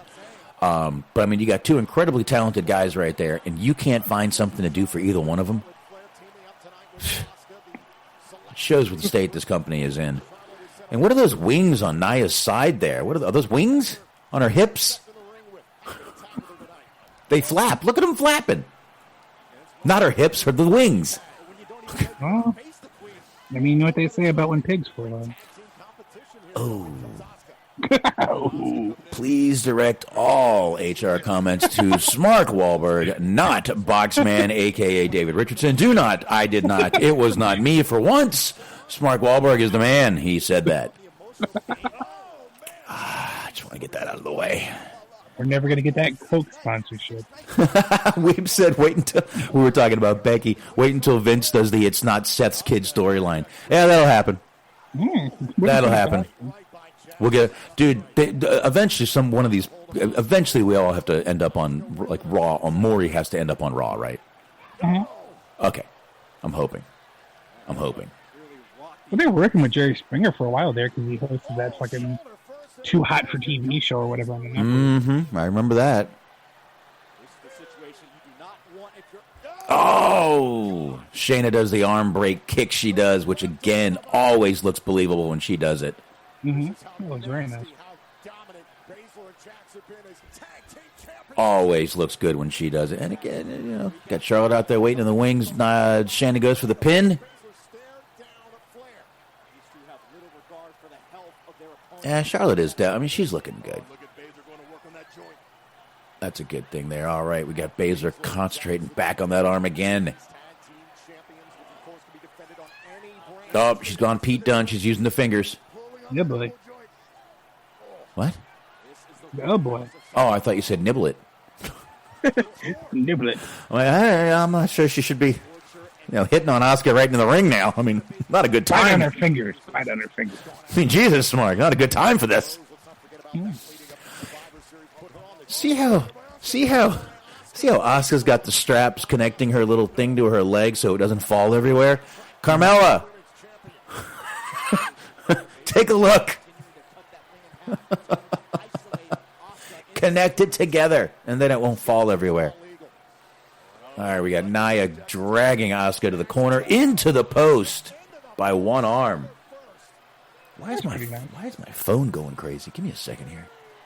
I want to make sure I'm not getting text from anybody. Well, all right. Yeah, they're not text. No text. No, I just wanted to make sure. See my phone lighting up like every 2 minutes. I don't know what's in control. Probably something going on in the news because it looks like a bunch of news stuff. Who cares? Meanwhile, it's shit like war with Korea just started. Yeah, whatever. They're like dropping the nukes and shit. We got TLC. Aliens real. Invade Utah. Oh, well, you know, we all know aliens are out there. I'm not worried about that. Yeah. I ain't that worried. If they're anything like they were in Signs, we can just kill them. Oh, there you go. I got plenty of weapons. I got guns, knives, bows, and arrows. Oh, seriously, I do. Oh, no, I know. That's why My kids have bow and arrows. I got a nice compound bow, though. Picked up at a little yard sale. Fucking 70-pound pull on it. A little much for me, but I can do it. But 70-pound pull, you wouldn't want to get hit by it, I'll tell you that. That's a lot of tension. I also bought it from a guy who was about 300 pounds. Now, there was a guy that I worked with at one point who bragged that he had, and I quote, dope bow and arrow skills. And we mocked him real. Because it wasn't like you just said, fucking whole, like, little Ted Nugent, fucking armory. With bombs and fucking... but he straight up said that that was his primary weapon, was just a fucking bow and arrow. Yeah. Now, bow and arrow is good. And remember one thing, it can go through Kevlar. Oh, yeah, you can fuck somebody up with it, but with him, there was a lot of kind of obvious bullshit to be detected. You can get good. Anybody can get good with a bow and arrow. It's something you just need to practice at. And, I've done it. I go out with my kids and do it, actually. There's an archery place about 15 minutes from me that every now and then we used to go to. We haven't been in a while since COVID, but we used to go up there, do a little, they got nice targets that aren't going to tear apart on you because those targets are expensive for bow and arrow. I'm talking like 100 plus. The cheap target is $99. Right. So, and they tear up. You can't leave them outside. You got to bring them in. They're heavy as hell. You're better off going to an archery place where they take care of their stuff and paying $15 for an hour. Right. So. Meanwhile, we got Ric Flair backstage crying the story. Oh, Charlotte taking out everybody, Nia and Shayna, with a moonsault to the outside of the ring. Charlotte's trying everything she can to throw Nia back in the ring, and Nia's going, nope, I'm going to sandbag you. Now Nia's not set up for a move, but set up for something. Charlotte breaking out the pallet jack to get her in there. Charlotte was going for the figure four. Nia kicked her in the ass. I just effective counter as any, I suppose. Yeah, well, we can tell one thing Charlotte was not doing, and that's squats. Her and Carmella could literally be mistaken as 2x4s from the back. All right, 4x4s. All right, 2x6. Oh my God! Oh, the selling of that missile drop kick was not good. Not good right there, but yeah. Yikes! I'm gonna do the min. Oh, I need a shot. Wait, man, my God, it's been almost an hour. Shot! She felt like she needed. She fell down like she needed the fucking life alert. She might have. Oh my God, that was amazing. Shayna from behind gets Charlotte, rolls her up for the win. No, 2. I thought that was the win. I apologize. Charlotte gets her in the figure 4 leg lock, locks it in. Figure 8. She's bridging. Oh, and Nia breaks it up.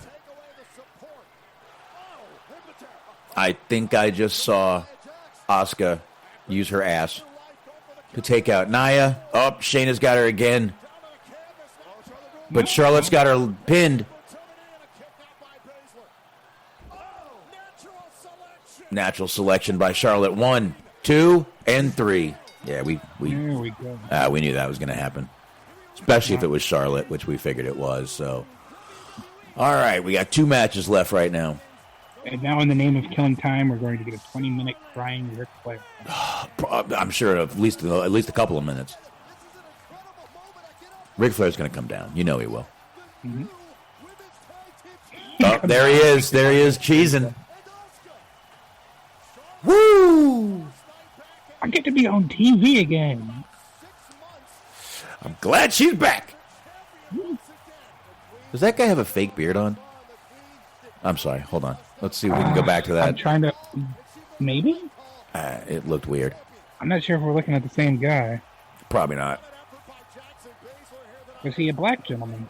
No. Okay, and then no.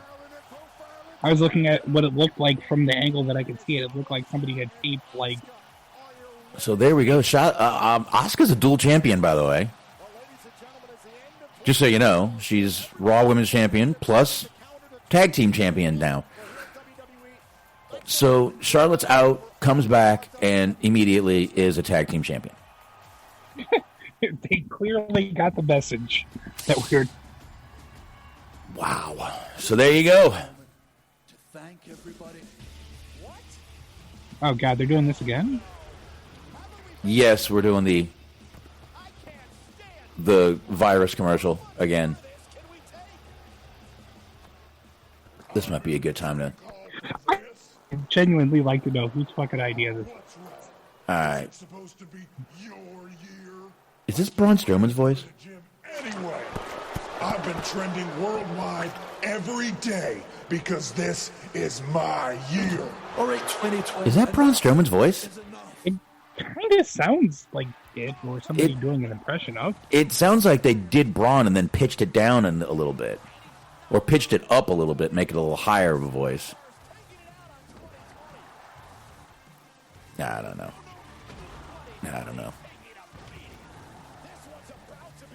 Oh, man, I'm getting hungry. Yeah, this commercial's too. This commercial is ridiculously... Oh, here comes 2021 to take it out!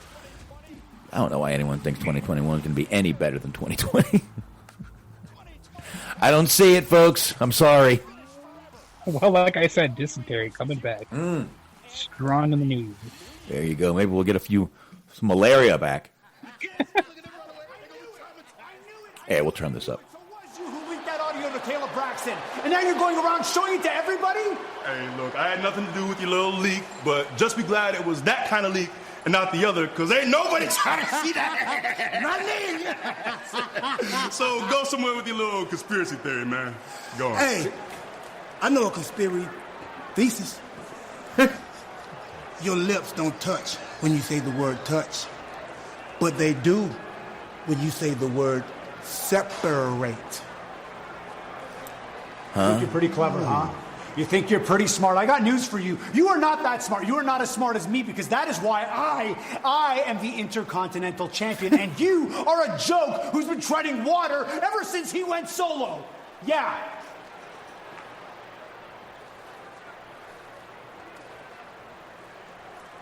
Keep playing. No, keep playing. Keep playing. I'll see you soon. I'm going to see you real soon. Good feud coming up here. Keep playing. No, keep it up. Good feud with those two. Look at Big E, man. I can't. It kind of doesn't make sense considering he just pinned him in the pre-show. I can't wait to see heel Big E eventually. I want to see dirty, nasty heel Big E. Because I think it would work. I think it would work. I think it would. I mean, there was a little bit of that pre-New Day. There's a little bit of that. True. Because there's Ziggler and AJ. Mm-hmm. All right, so we got the Roman Reigns versus Kevin Owens match coming up here. It's a TLC match, obviously. We got the last... They're main eventing with the Funhouse match? Looks like it. That's what I got here, yeah. Roman Reigns. That's what Sacha Baron Corbin had put. They're probably going to main event with the Inferno match, and it looks like he was correct, so... All right, Smart. Roman Reigns, Kevin Owens. What do you think's going to happen here? I think it's probably just going to be Roman. I think so, too, especially where we just saw a title change right now. Yeah. Yeah, I'm going Roman here, too. I don't think that's going to be too hard to figure out. There we go. We're going to get Kevin Owens not staying down, of course. I mean, no, I don't think anybody's really reporting it, but there's some rumors that potentially be looking at, like, maybe a WrestleMania feud between Roman and The Rock. I've heard that rumbling around a little bit, too. Not really into it. I guess The Rock's going to be on Talking Smack. Or he was on Talking Smack, right? Friday. Didn't really see any buzz about it. You? Nope. No, not at all. Yeah, exactly. I didn't see much buzz about it, so not that really. I don't really want to see it, honestly. It would be a good story. The match itself would be lacking. Be a fine story, but to be honest with you, it's just I don't see The Rock coming back. No, probably not. But I mean, you got the whole idea of like Roman's supposed to be like the top dog of the sort of Samoan family dynasty thing. Then you got The Rock be like, "Well, no, hold on, check yourself." Yeah, you're here because I'm here. Yeah, that's all right. I don't need to see that. Yeah, I get it. I guess I got to text the wife to bring in a shot. It's been damn near an hour now. Inform her that you're not tipping this time. Exactly. All right. Shot. Exclamation point. You are a ballsy fellow. Let's see if she comes in. She might come in and throw it on me. I will sell it I will sell it like there's acid in my eyes, I promise. Vodka would hurt anyway.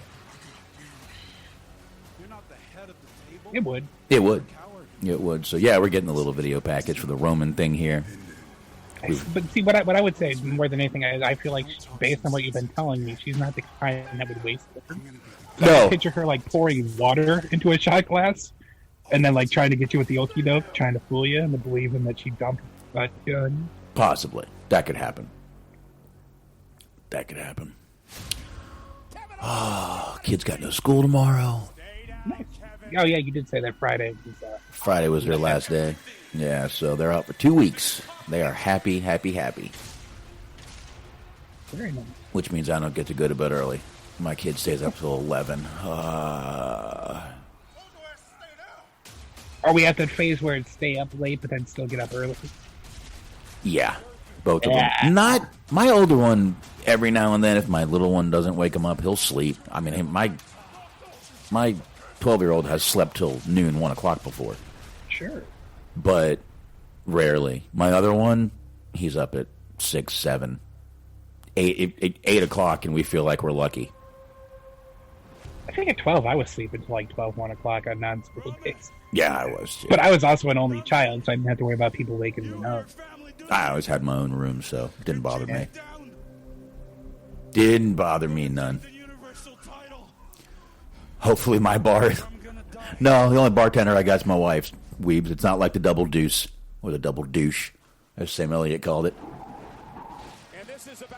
Got Patrick Swayze out there. No, I'm just kidding. Got some interesting predictions here. D-Large saying Daniel Bryan going to be winning the Royal Rumble. SBC saying Goldberg's going to be winning the Rumble, which is entirely possible and incredibly scary. I'd like to see Big E win the Rumble. I know he's saying Big E. I could even see Owens possibly winning the Rumble. I would like one year where they genuinely make somebody who's like unexpected win it, and then you just build the entire rest of it until WrestleMania. The idea of them trying to like be believed as a potential main eventer. All right, we get Roman coming down. Hilarious. I remember right before Roman came back in, everyone was putting out that article on why he'll never be out there without a shirt. He has hernias, and he has to be with the vest on. And then literally, like, the next week, he was out there with just like this, no shirt, no vest. Goddamn dirt sheets. You gotta love it.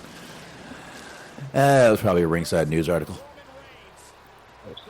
Probably. More than likely. Can't believe with anything they say. All right. Roman Reigns coming down with Paul Heyman, of course. Itchy ear.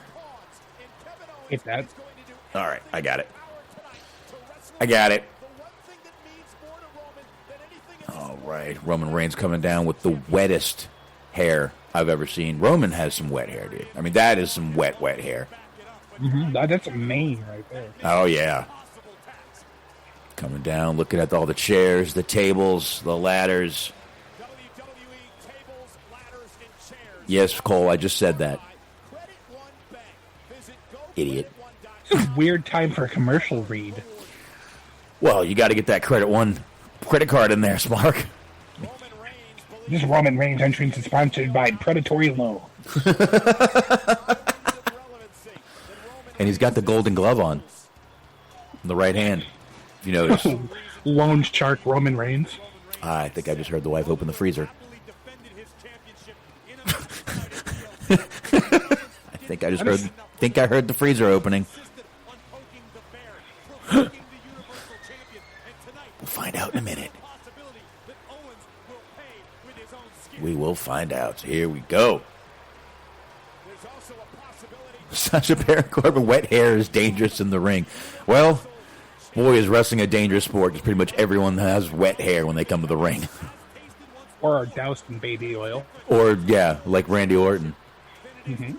Just glistening as he comes to the ring. Now, Kevin Owens, he doesn't have any of that. He's just going to come down there looking like a bad motherfucker. A prize fighter, if you will, like he says.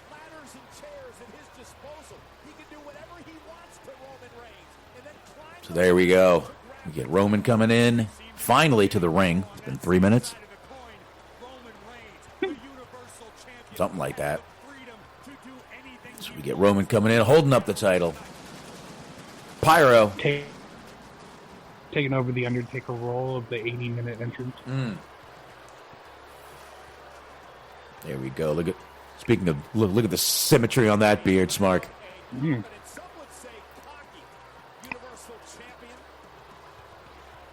Okay, we got the show in the Thunderdome booing Roman Reigns because Kevin Dunn is in the thing saying, we have to boo right now.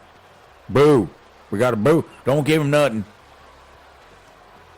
And there's a guy right there I see twice. Right behind the referee's right arm. There's a guy twice on the screen. Oh. See if you see that. I do see that. Yeah, he's got like a blue T-shirt on and sunglasses. Yep, and he's right beside, literally beside himself. Quite literally beside himself. I'm beside myself tonight. Literally. Okay.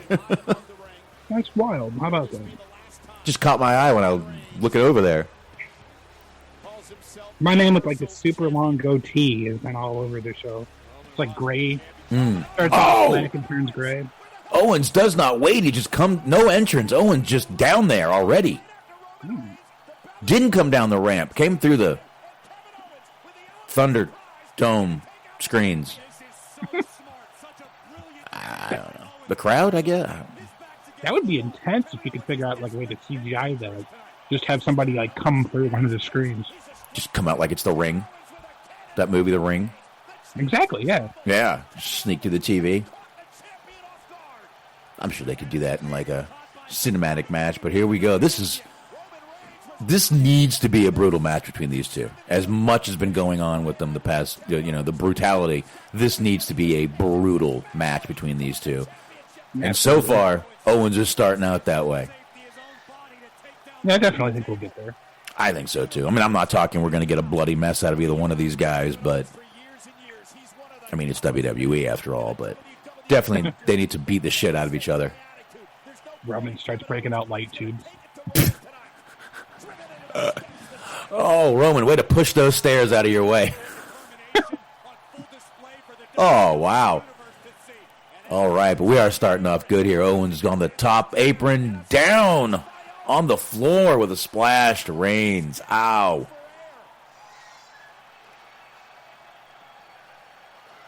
Man, imagine if this was a squash match and Owens just killed him and won.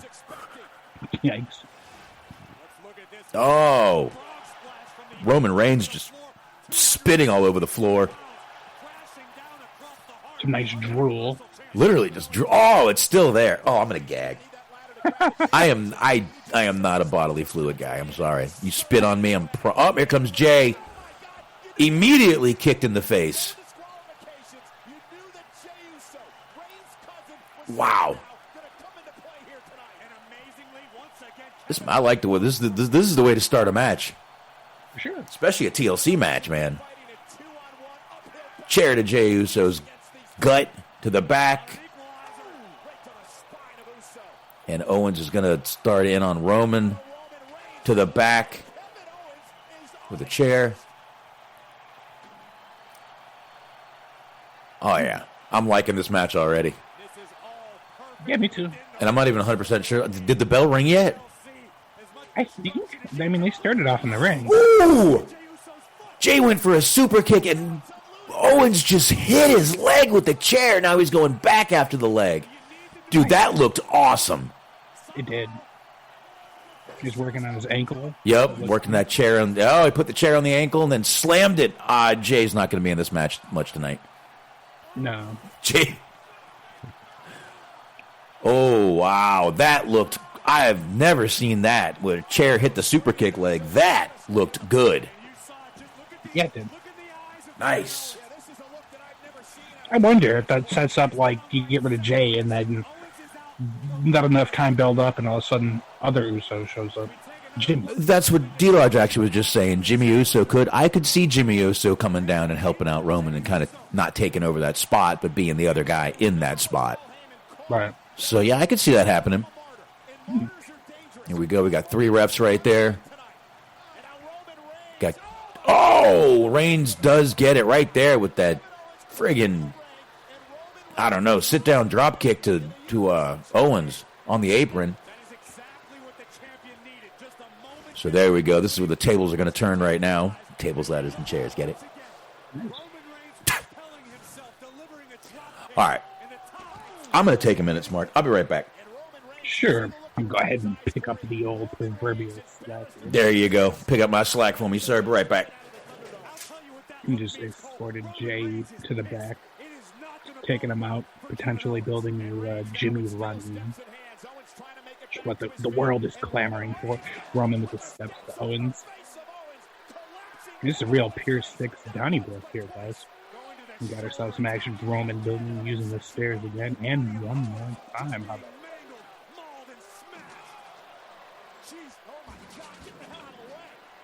been a pretty good match so far. Been a pretty good night of matches so far, too. Really outside of the Carmella match, not really a lot of bad matches.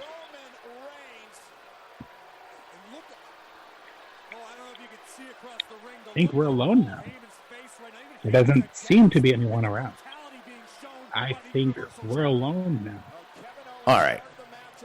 Her phone was charging. Not very good. Okay. While you were gone, I sang the song I Think We're Alone Now by, I believe, Tiffany. I thought I heard you. I heard you singing that when I came back. Very good. I'm sure that was great. Yes. Nothing that a room full of 30 to 40-year-old men love more than a bearded man from fucking 80s pop. Oh, shit. All right. Roman Reigns beating the hell out of Kevin Owens here. Wife's bringing in a shot right now. With a ladder. He's going after Owens with. He's got the ladder. He's got the little ladder. I was saying, though, and I think, we're only about 1 or 2 matches left anyway. This has been a pretty good show. Yeah, there's only 1 match left after this. I'll tell you that, like I said, man, it seems much better to do it like this for me. It goes quicker. It's easier. And yeah, we got 1 match after this match. And a shot. Nice. Right. Clink. Cheers. Oh, yeah. All right. Oh, yeah. Get that vodka body going. Nice. Not sure what that means. Oh, all right. Roman bringing in chairs now. Chairs to the back of Kevin Owens. So we've got ladders and chairs in the ring. No tables yet. Uh-oh. Owens has a chair trying to swing. I don't know what he's swinging at. His legs? Roman's legs? I could have thought of 10 other ways to swing that chair than that, but... Yeah, hit him in the ding-ding. He hit him in the ding-ding. Okay. Second Eddie Murphy reference tonight. There you go. Yeah, Roman's definitely getting the best of Kevin Owens here. Roman not talking his usual shit yet. I'm sure we'll get it. Look at those friggin' white. Those are some perfectly white teeth on that man. I mean perfectly white teeth. Commander, do you think he's out there getting them whitened? I don't think Reigns has just ever smoked a cigarette in his life. Fair enough. Heyman, I think it might be a smoker. He's got some pretty bad teeth on the bottom. Or it could just have what I have, the calculus. I have the same thing on the bottom teeth. I was going to say, I don't really smoke a lot, and I don't have, super white teeth. Well, I don't smoke at all, I should say. I don't have white teeth. I mean, I smoked for 20 years, so my teeth are shitty either way, but... I mean, at least not cigarettes. I've lit a doober or two in my day. But... I smoked cigarettes for 20 years. I still smoke something, but not cigarettes. I guess it's a little bit weird, because, and I think we've talked about this before, but I don't smoke, but then if I'm around somebody that smokes, then I'm red, and I don't know why. If I'm out drinking with, and I get I may go out with the smokers, and I may even have this one cigarette, but that's about as far. I think in the past 5 years, I don't think I've had one cigarette. But I know last one I had, I was out with a bunch of people at a bar down the street, and they all went out to smoke, and I'm like, fuck it, I'll have one. And I did. But that's the last time. That was probably 6-7 years ago at the least. All right. Reigns was climbing the ladder to get the title, and Owens now making a comeback with a chair and taking it to Reigns. Obviously, they're sticking with the Kevin Owens cannot be put down. It seems like they're trying to build Owens as a kind of a monster, which I got no issues with. Look at him. I mean, he's not the tallest, but he's a big dude who looks like he would fuck you up. I don't know if I would say monster. I would say more like kind of just a modern, without certain aspects of the character, but like a modern version of Stone Cold. Modern Stone Cold, I could see that. Hate to say, like resilient. More season. I look at him and see Tank Abbott, but that's fine. Yeah. Meanwhile, he just suplexed Owens just suplexed Roman Reigns onto a chair, breaking the chair, bending the chair at least, with Roman's back. Now Owens is going for the ladder, lining it up. At least he does that. True. Owens is up pretty high on the ladder, actually. Someone's coming down. For sure. Up. Jay back, limping. Jay is limp. And not that kind of limp. He's limping on his leg, the ankle that Owens took out, sir. Continuity, Smark. Yeah, I get it. WWE lacks this sometimes. They're actually giving us continuity. Oh, and Roman with a Superman punch to Kevin Owens.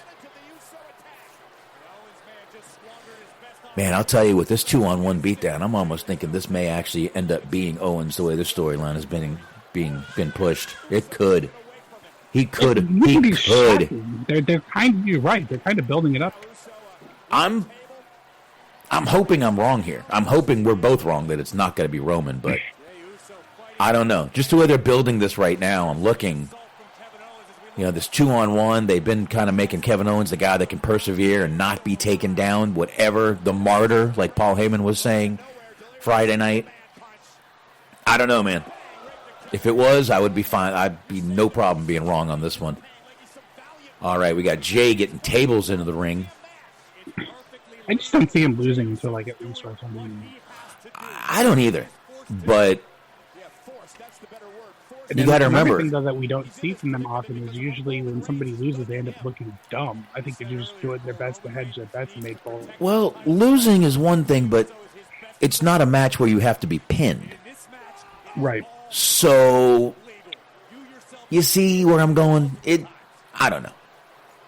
Sure. It'll probably end up being Roman. I'm with you. I don't see him losing anything. Maybe not even at Mania. But I don't see it happening. I think they're going to give him a lengthy title reign. Yeah, could be. But hey, who knows? It is WWE, and anything can happen. Well, I think on the opposite end of that Drew debate or discussion that we were having, seems like the ratings have been going up for SmackDown since Roman was champion. So. Oh, yeah. I mean, SmackDown's getting way better ratings than Raw right now. Mm-hmm. So that says something there. But here we go. We got Reigns picking up KO by his beard again. I like when he does that. Because you're not supposed to pull the hair, but I don't know if there's a rule about pulling the beard. Owens makes a comeback, kicking Jey Uso in the face, then Roman, then Jey, then Roman. Stunner to Roman. And Paul Heyman out there selling. Doesn't know if the camera's on him or not, but still doing what he's supposed to do. Right. God, that man is great. Look at Heyman. Hand over his head like, oy vey. Oh, no. You know who's actually good? I noticed that during their NXT match. Who another person that's good at doing that, selling whether or not they know the camera's on them or not. Ripley really does a good job of that. Really? Yeah. I think so. She was like, so I was thinking about that because I saw her selling, and she's like, she had her eyes closed, but she was like wiggling around.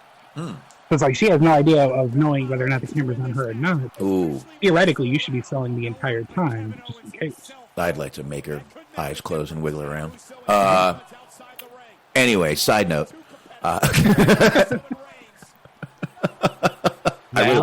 Just put it in your letter to Santa. No, I don't think so. I mean, Santa may bring it to me, but I don't think the wife would like it. Hey, you never know. That frees her up. She gets some extra time to herself. Hey, listen.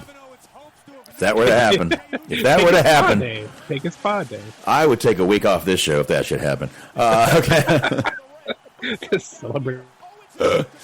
I'll be honest, dude. I'm looking forward to having the next couple Fridays off. Yeah, I'm with you. I really am. So we'll definitely looking forward to having the next couple Fridays and not podcasting. And, maybe we'll, we'll see what's going on. If maybe Saturday night, maybe we'll pop on for an hour. Maybe not. I'll be honest with you. If we do, I would rather just come on here and bullshit than not talk wrestling. Fair. So maybe, I don't know, me and Smark will talk about it. Maybe you guys will still get us for 2 shows next week. We'll find out. You're basically getting 2 shows because we're doing one tonight and we're doing one Wednesday. We're not doing one Friday. So yeah, you get your 2 Christmases. There you go. So we'll see. I don't know. Maybe we can. I don't know. Maybe we'll do an ask us some shit or something like that. I don't know. But we'll see. We will definitely see. We will talk. That we will.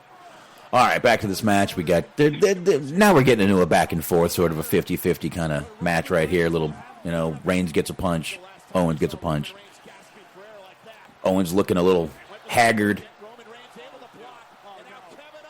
Man, Owens really has some nasty armpits, doesn't he? Like scarred. No, like scarred. You can see. I thought you just meant like there was like a lot of arm hairs. No, I don't give a shit about the arm hair, to be honest with you. He's just got like scars, not stretch marks, scars. I'm assuming that's from some indie stuff he did back in the day. It could be. He's done some hardcore matches. Yeah, I mean, I'm not sitting here saying the guy's just a disgusting fat pig. I'm not saying that at all. Owens is one of my favorites. I was going to tell you to put down your tennis racket. No, Owens is one of my favorites, actually. I like Owens, but just those scars under there. It's just, ugh. I think it kind of calls, with all the tattoos, it kind of draws more attention to that general area anyway. Yeah, it does. But no, I don't. The fucking men have armpit hair. Some do, some don't. Most don't in wrestling, but it's kind of actually rare when you see a guy hold up his arms and it's hairy in wrestling. Talked about that with like Cameron Grimes. Mm-hmm.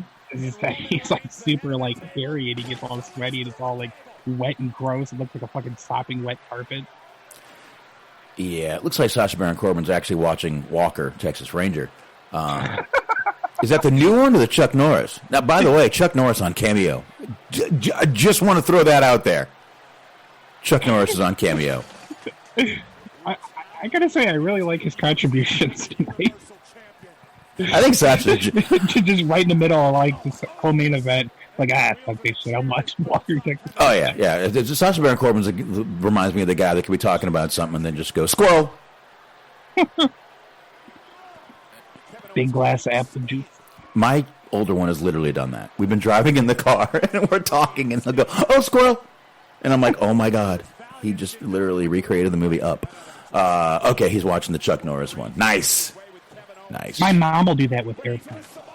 Oh, really? Like, just airplanes. Like there's no like problem. There's no like attention loss. You just like airplanes. I purposely do it with cows.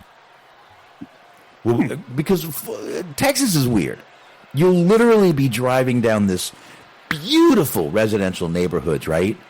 And then literally you'll turn a corner, like and then there's a like cow pasture. Sure. Yeah. Out of nowhere. I mean, literally right down the road from me, there's a highway, President George Bush Turnpike.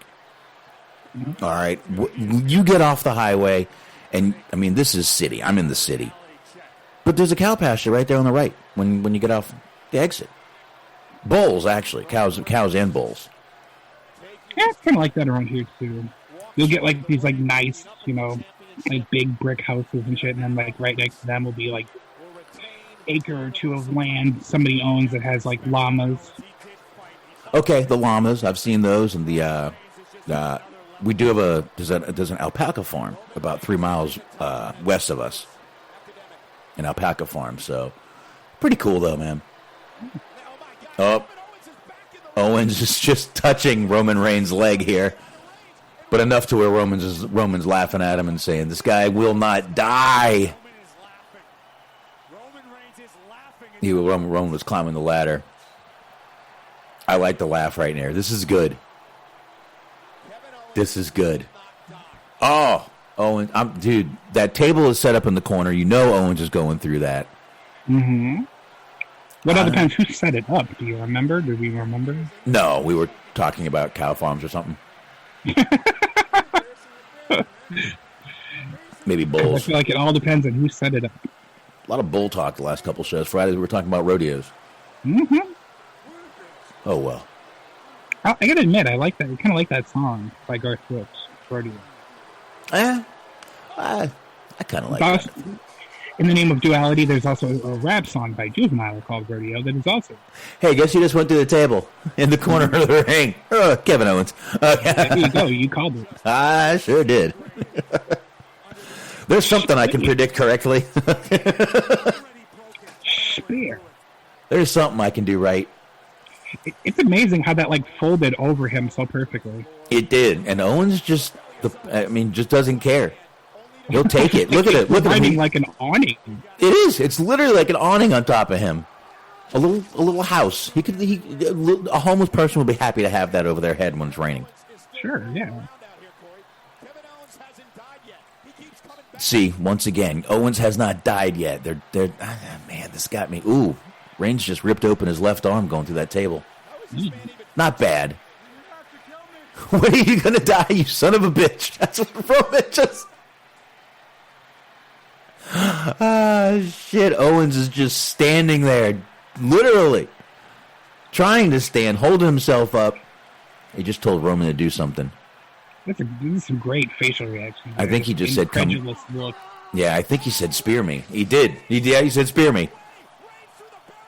Literally, a second and a half later, Reigns just tried to spear him through the barricade. Owens moved. Reigns went right through the barricade, though. Great match right here. This is a good match. A good WWE match. And I feel like sometimes you have to separate things like that. This is a WWE match. Oh, look at the ref just taking pieces of the table out of the ring. One by one. Ever so slowly. Look at this little piece here. Take this little piece right there, and this little piece right here. Oh, the little piece right there. I'll take that out of here. Referee Jerry Lewis. Owens up, grabbing the title. Reigns grabs his leg. Owens is still like, I can still get it. I got it. Try real hard. If I just keep trying, I will persevere. Oh, shit. Oh, Roman grabbing Owens by the head. He's got him down, throws him directly into the ladder. And Roman's looking at the ladder now. Kicking chairs out of the ring. Oh, it's like a little drunk stumble for me to say. Got sent into the ladder. Hey, I'm the one drinking. I tell you what, this water is no good. Well, let me take a sip of my seltzer here. I think I'm the only person that gets worse when they get hydrated.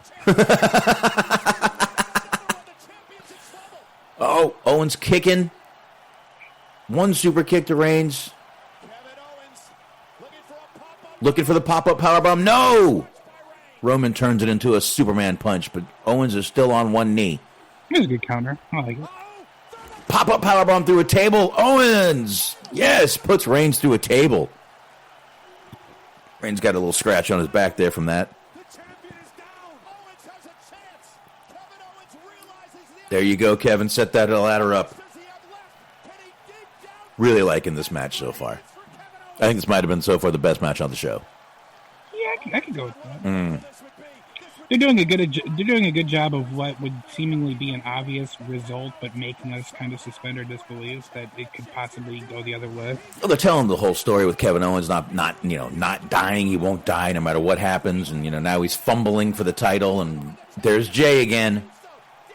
Well, see, his first feud in the main roster was with Cena, and he's taken over the never give up. There you go. Owens headbutting Jey Uso. I mean, he's not that far away from where he is. No. Jay takes him with him. Owens stuns Jey Uso. Back up the ladder he goes. Where's Roman? I don't see Roman stirring, but this camera angle always worries me. That had to have hurt because he was holding on to Jay's hair while he was falling down the ladder. Yeah. Now we got KO up there by himself. It looks like, again, I can't see there's Roman. Oh, he punched him in the dick. Right in the ding-ding. No, that was not a low blow. That was a punch to the dick, Michael fucking Cole. Right in the cock. Now he's got him in the guillotine on top of the ladder. Owens is trying to get out of it, but he's going out. He's sleeping and falls off the ladder. Roman up there all by himself. What's going to happen? Would kind of like to see him use that guillotine and then just have Jay climb the ladder on his behalf. That would have been nice. Climb the ladder, get my title.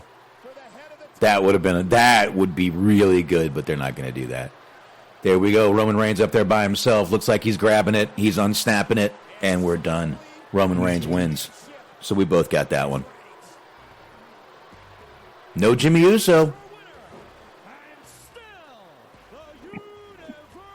No Jimmy Uso tonight. It just doesn't feel like Christmas without Jimmy Uso. It just...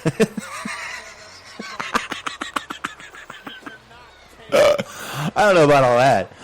Oh, shit. All right, Jay proud of himself. I helped him win.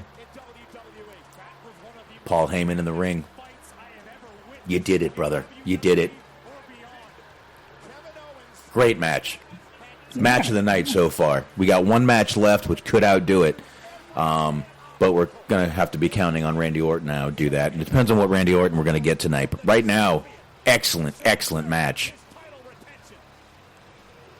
Really good. Nice and brutal, just like it should have been. Lots of big spots, big moves by both of them. Got a few replays right here.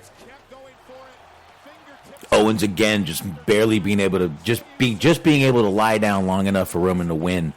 But again, when you have no pin in the match, Smark, I think that this is going to further this storyline, obviously. Sure, yeah. I think they did a good job of making both guys look good. I think so too. So, all right, we both, I believe, just said Roman Reigns was going to win that match, and we did. So there we go. Smark, you've gotten almost all these right so far. No, actually, so far you are completely correct. The pressure is on. I gotta get this last one. If you get the last match right, you are 100%. You've gotten every match right.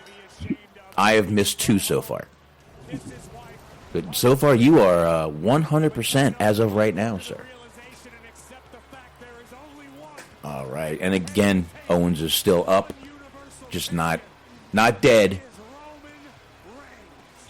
D-Large says that'd be cool with a rematch in the cage at the Royal Rumble. Might be cool if that's cool. I could see something like that happening.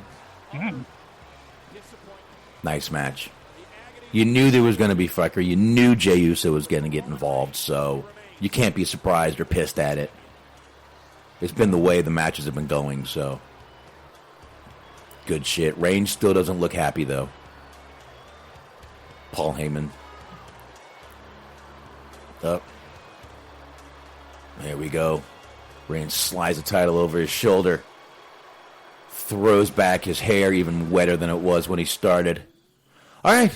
So I guess from there, Smark, let's go ahead and get the last match done here. All right. Fiend with Alexa Bliss, it says, versus Randy Orton. Ooh. Like I said, the pressure is on. I'm going to go Orton. Really?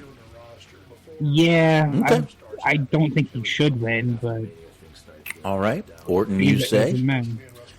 This is putting it on the line, Smark. That's right. I got to go with the Fiend. I mean, that would make the most sense, but you can never rely on them to make sense. All right. We will find out. And yeah, Sasha Baron Corbin, eventually Jey is going to get sick of this shit and turn. I agree.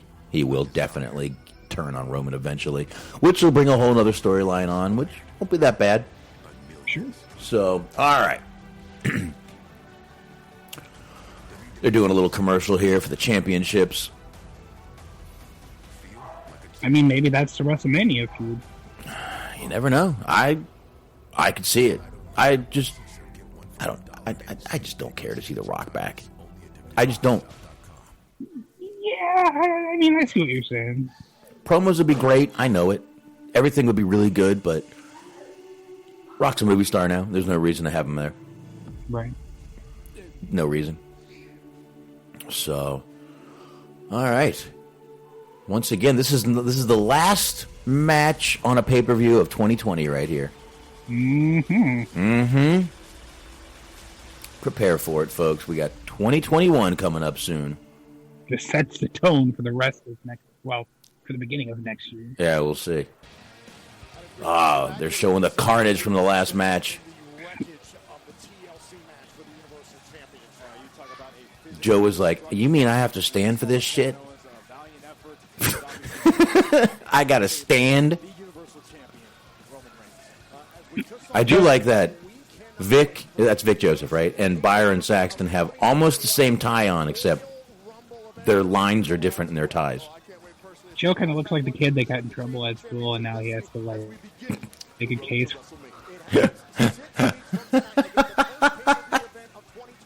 Poor Samoa Joe. He's like, I ain't wearing no fucking tie. Could have put those smoke bombs in the girls' bathroom. Those stink bombs were a bad idea. Cherry bombs. Yeah, there you go.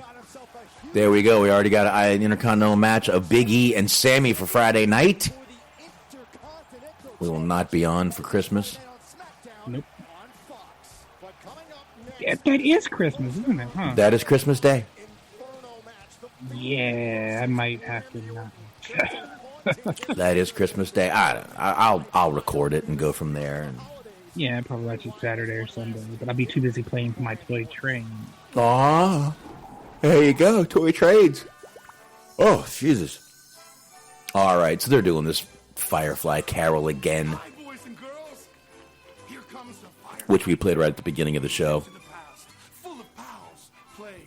So, since we did already kind of go ahead and do that, and we're going to kill time for a little bit, I saw Jingle All the Way 2 yesterday. Really? Now, what does this have to do with wrestling? Well, it has a lot to do with wrestling because Santino is in the movie. It's a WWE film, but what's more interesting about that is the other guy is Larry the Cable Guy. He's a divorced single dad. Well, the guy that his wife ends up marrying after him is like the villain of the movie, but what's interesting is his job is in the packaging business, the box business. Really? I shit you not. I could not believe it. He works for a box company. He's like the head honcho of the box company. So I was like, Boxman's the fucking villain of this movie. I'll be damned. I didn't know that. I've never seen that. I've seen the first one. I've never seen the second one. I won't lie to you. But I was saying that is that guy's occupation. That's pretty cool. Come up very often.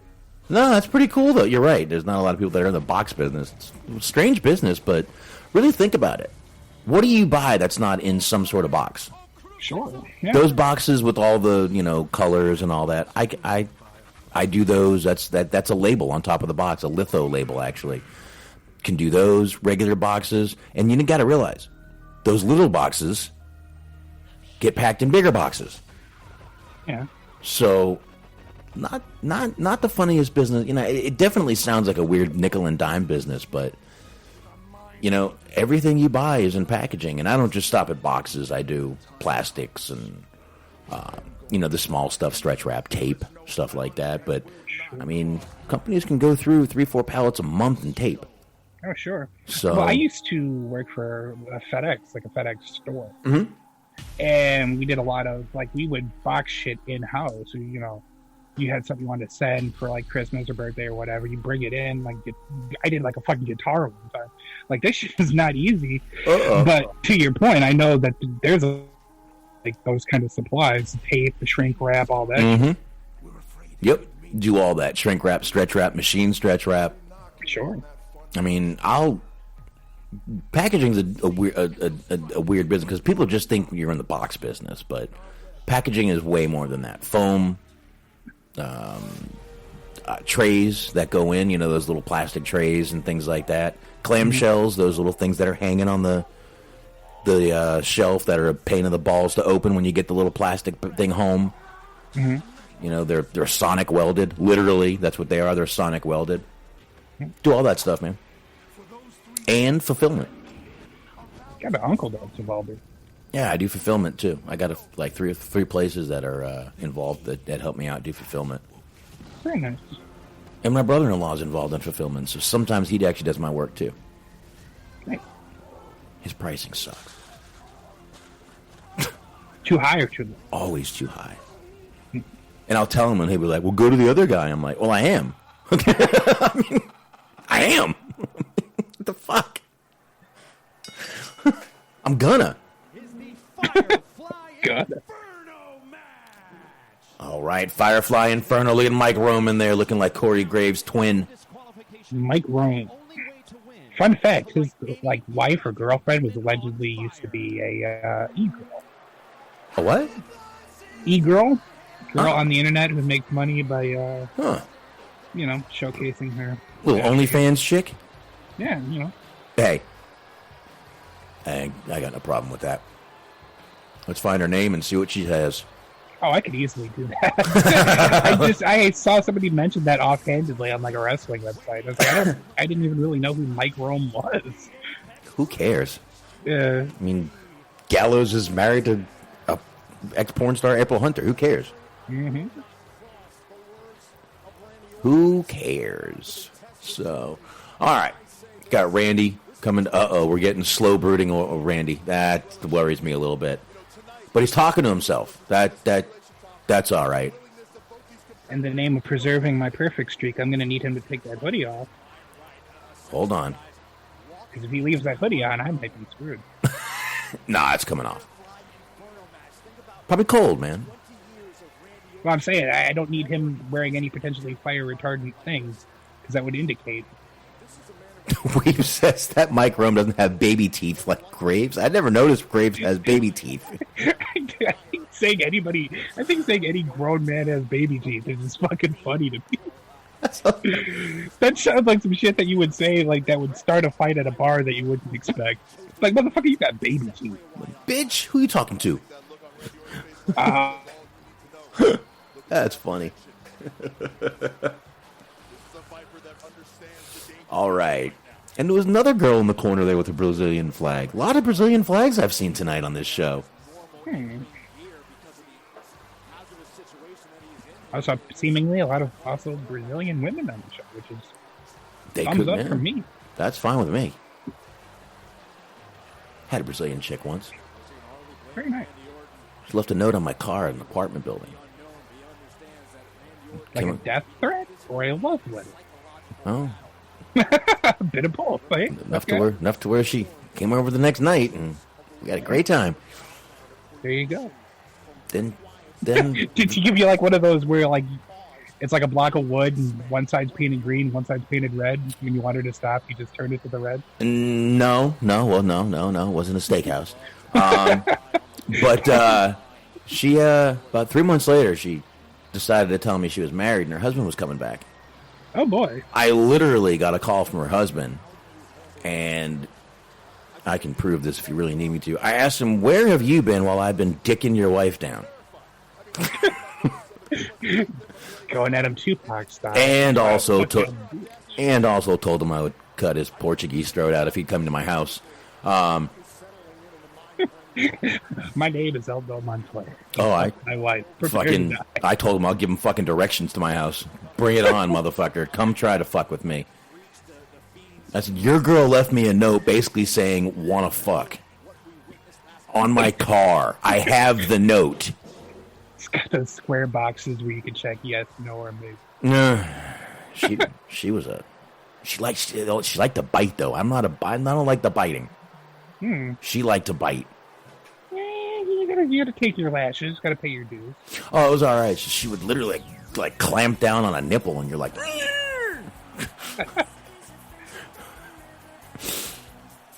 yeah.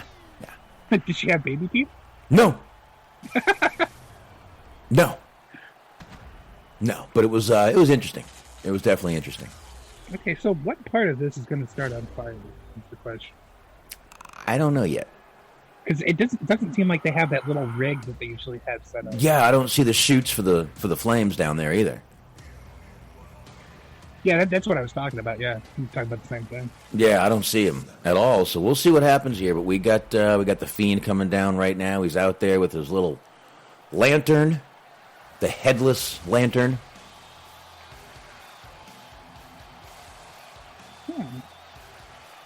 Nice shit right here. Always like the Fiend entrance. Always like the Fiend entrance.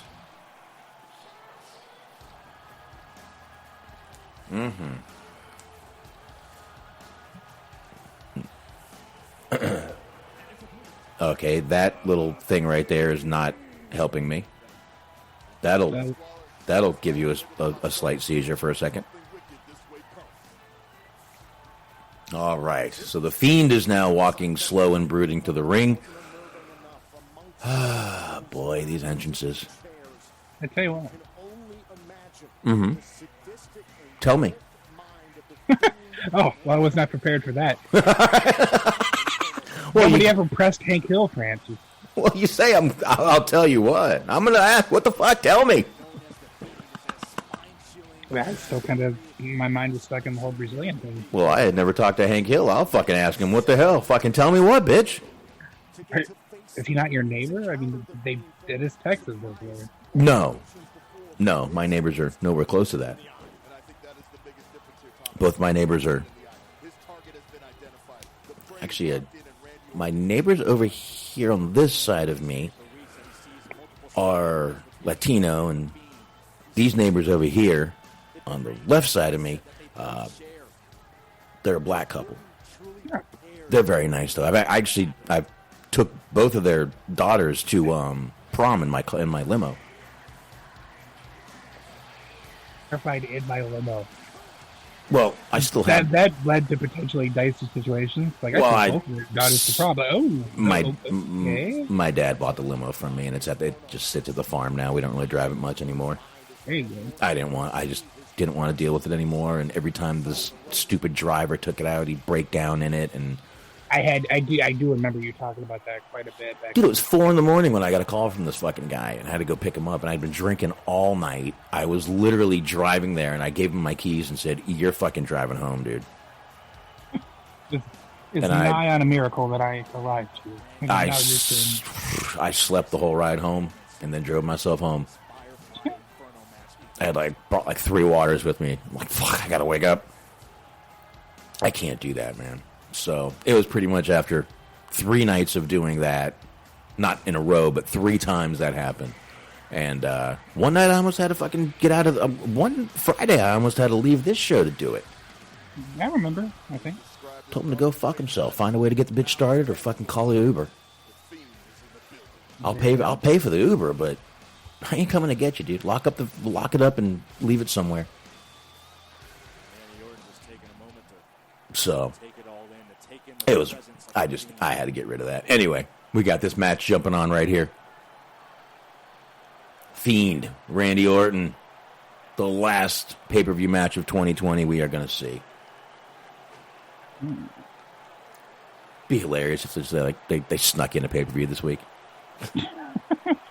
Well, hey! I mean, technically, when are they doing that New Year's Eve thing? I mean, that's not technically a pay-per-view, but it's still... January 6th, I think. Okay, yeah, that's after. Okay, yeah. Yeah, so... All right. So far, we don't have the red lighting for this match yet. No. Bell rings. Well... Not too long from now, on the 4th, they're doing Wrestle Kingdom, but they always do that on the 4th. Right, yeah, they always do that on the 4th. So here we go. We got Fiend and Randy Orton. The bell is rung. And again, we're not getting the red lighting like we usually do for the Fiend match. I would not doubt if Randy was against it. Well, I mean, if they're going to be working with fire...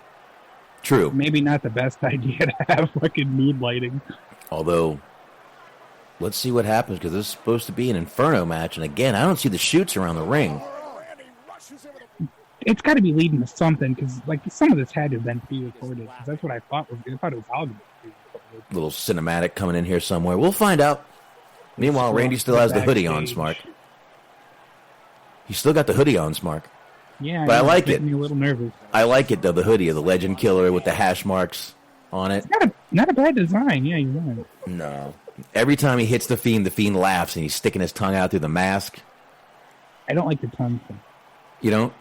No. Not a tongue guy? Okay. Dude, I remember you guys were coming up with a list of, quote-unquote tongue guys that overdo that. And it doesn't bother me that much, but, when you're supposed to be a scary character and you're, sticking your tongue out at people...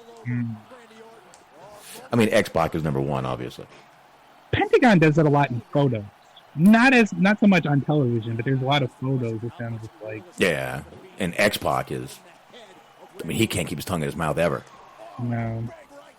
I think I just heard my daughter fall down, and my wife's got her. All right, we got the Fiend coming and starting off here kind of... Finally, Randy's selling, because Fiend wasn't selling shit for Randy. Somebody has a 2012 shirt on. I saw that. I saw the 2012 shirt on. Up there on the side, on the right side there. Oh, Randy's he's starting to take off the hoodie, Smark. There's a lot of anticipation being built upon this hoodie. Gotta say. Fiend went for his sister Abigail, but Randy gets a nice drop kick in. All right, Randy got a good drop kick in. That's good. Refresh this network here. I'm a little bit laggy. All right. All right, Fiend in there, killing him, rubbing Randy's face across the ropes. I always like that. That always is just it doesn't hurt a lot, but it's this little mean streak thing to do. Like rope burn, dude. That would hurt. Yeah. It's rubber. Plastic, actually, so that shit would heat up pretty quick. Mm-hmm. Mm-hmm.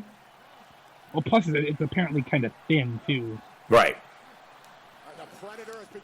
And I believe all those are elevator cable wrapped in tape is what they say. Yeah. Pretty much. There you go. Backbreaker by Orton. Finally getting in a move on Fiend there that he sells, but he jumps right back up, actually. Up, Orton's sister Abigailed. But Randy's going to get out of the ring, of course. Okay, where's the Inferno part? Oh, there we go. Do we have fire? Whoa!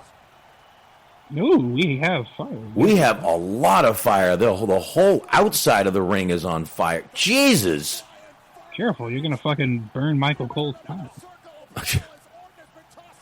This was better, because they used to do it in the ring. You know how hot that must have been for those guys in that ring?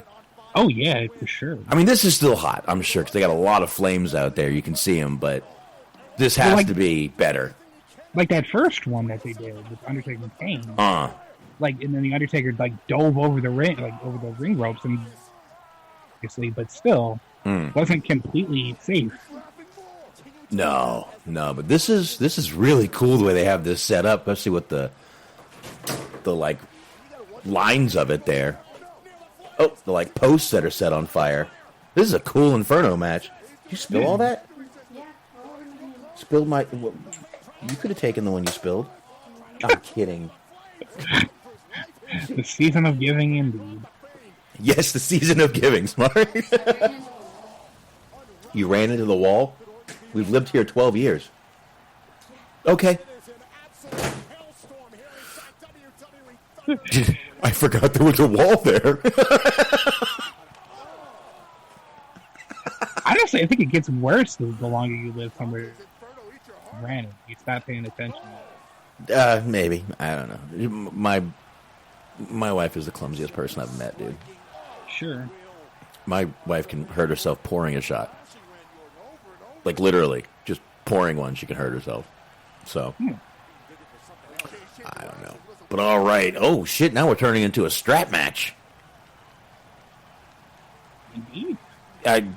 Yeah, I don't know if they figured it out, but you really can't. Oh, shit, he is setting the strap on fire. This is why Randy has the hoodie on. Now we know why Randy's got that hoodie on. I like how... Ooh, that was nice. I like that. That was, but he didn't hit him with it, though. I also like how the camera showed that there's like just a half-drank bottle of water. It's like, I hope they have more security precautions than that. That was probably the water that MVP gave to Cedric. All right. We got Fiend going under, bringing out a pickaxe. Jesus.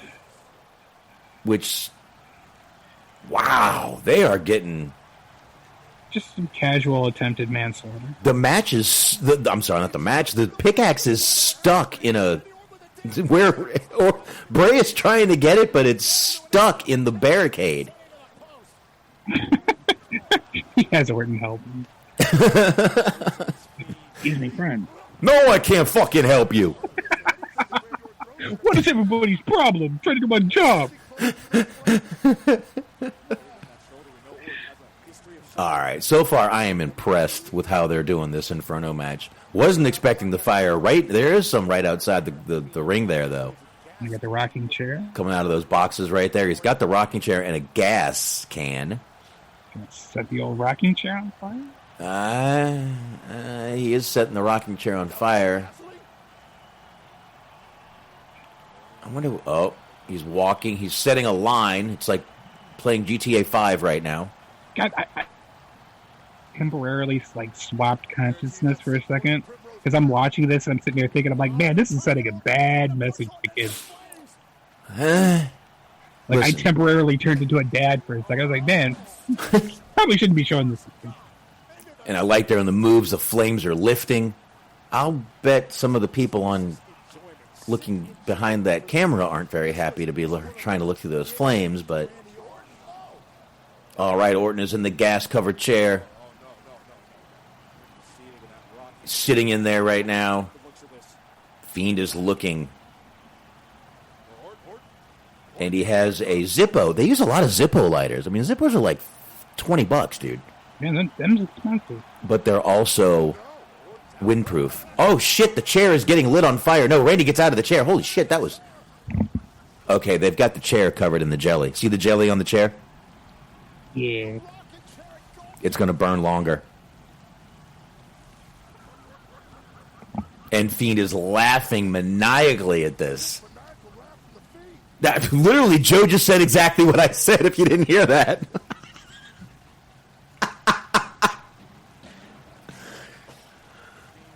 He even used the word maniacal. Very nice. Randy's got a piece of wood, I think. Oh, it's the handle to the pickaxe. Nice. This is becoming a good match. I mean, it's not at all what I expected. I'll say that much, and I mean that in a good way. And again, watch the flames lift up, man. It's a great match. I like fire. What can I say? I do. I was definitely a pyro as a kid. Not gonna lie. I was not. Really? I was very much. I was scared of electricity and of fire. Oh. Yeah, electricity I respected, but fire I liked. All right, Randy's got a chain. He's punching the Fiend in the face with a chain wrapped around his hand. Like, even now, when there's, like, restaurants that have, like, like, fireplaces and shit, I try to stay away from those. Like, not the restaurant as a whole, but, like, away from that particular table. Oh, I like fire. Always have. Oh, Orton literally holding his face to the fire. Holding Fiend's face to the fire. Not almost. Oh, yeah. This is good shit here. Yeah. I'm surprised. I'm really surprised. Orton just ripped the cord, tried to rip the cord out of the hoodie. Dude, if he rips the cord out of that hoodie and starts choking Fiend, I'm going to love it. Oh! Oh, wow, you can't see through the heat. I don't know what to call that. The heat blurriness. Oh, Fiend with the movie neck break move. I don't know what to call that. Yeah, I think that's a pretty good description of it. I don't think there's anything else I can call it to describe it. Like when they snap the necks in the movies. Right. Like, yeah, it's hard to see through the blurring of the heat. Can you imagine how hot the Fiend must be in that outfit and that jacket? Ooh. Oh my God, I can't even imagine. Dude, you can see the sweat dripping off him through that shirt he has on. Got the axe handle again, the Fiend does. All right. Got one guy booing everyone else. Oh, he's heating up the axe handle now. God, that's interesting. I like what Joe just said. It's built to carterize. Oh, my God. Oh. You were talking about, like, not liking getting needles and stuff. That's my thing. I do not. Cauterization. I've pretty much done it to myself a couple times. Oh my God, I can't do it. It hurts. It's just the smell. I used to help out a guy. I used to help out a guy in a food truck back in Florida a little on the weekends. Kenny's Weenie Wagon. Okay. And I would come in the morning, help him out on the weekends. Basically cut up stuff for him, and then he would take over the truck. I would cut myself, like with a knife. You know, you cut yourself every now and then with a knife, can't help it. Sure. Well, I would just turn on the griddle and give it a little touch and stop bleeding completely. I would just let it bleed. No. Well, if I had super glue. Because I'm big on super glue. Oh, shit, the Fiend is on fire right now. Literally, the Fiend is on fire right now. He's a flaming Fiend. Ooh, shit. Wow, he really got He better get in and roll. Oh, shit, he's fighting on fire. Randy RKO on fire, the Fiend. Dude, I know that's probably a fireproof jacket, but he has got to start rolling around because that does go away and it will start to hurt. The jelly on the jacket, okay, it looks like it went out. I mean, shit, he's got those. Well, again, they put that. It's flame retardant jelly they put on. It's the same thing movie guys use. But this is awesome right now, man. How many times have you seen that? A guy, I mean, without being an accident. I think just once. Like the one with King of MVP. Because he had that suit on. Fiend basically playing dead right now. Orton kicking, kind of giving him the old, is he dead with his foot? So is that the end or not? I don't know. He rolls him over for the pin. Randy's looking at him now. The more Randy looks at him, this match ain't over yet. Randy sees something. What does Randy see? What is he looking for? If you have to win this with a pinfall, that is so anticlimactic. I know. What is Randy looking for? He just wins with like a fucking sleeper hold after he's taken on fire. I really like when they put when they hold the camera behind the flames and all you see is the blurriness from the flames. I like that. Mm-hmm. What is Randy looking for? Randy rolls out of the ring. He's going to get gas can. Good boy. Still some gas left in it. Yep, he's sniffing it. Randy, don't fucking be sitting there huffing gas fumes on air. We were just talking about the whippets. Randy's huffing gas fumes. I can't even say the word right now. Gaff fumes. I want to call it gaff fumes. Fiend's still playing dead. Fiend's going to come back out of nowhere. Watch this. Randy pouring gas on the Fiend, which I'm sure they've switched that gas can by now. Pouring gas all over the Fiend. Be really shitty if they didn't. You get yourself a brand of music. Well, yeah, they've obviously switched out that gas can in the meantime. What's written on that gas can? Something was written on the top of it. I can't see it. It's written on there though. It's a Randy Orton branded gas can. It's got his logo. I don't know what it says, but something's written. I'm sure it's just water. He's got matches. He happens to have a box of matches down there. They fucking zoom in on it. It says gimmick gas can. What kind of matches are those? Looks like a little tiki torch. Huh. I would go Ohio Blue Tip. You can literally spark those off your teeth. Okay. Dude, you can light an Ohio Blue Tips can be lit off anything. Orton lights the match. Those are those stay lit matches is what they are. See it? It's like a little torch. That's pretty cool. I don't know what they're coated in.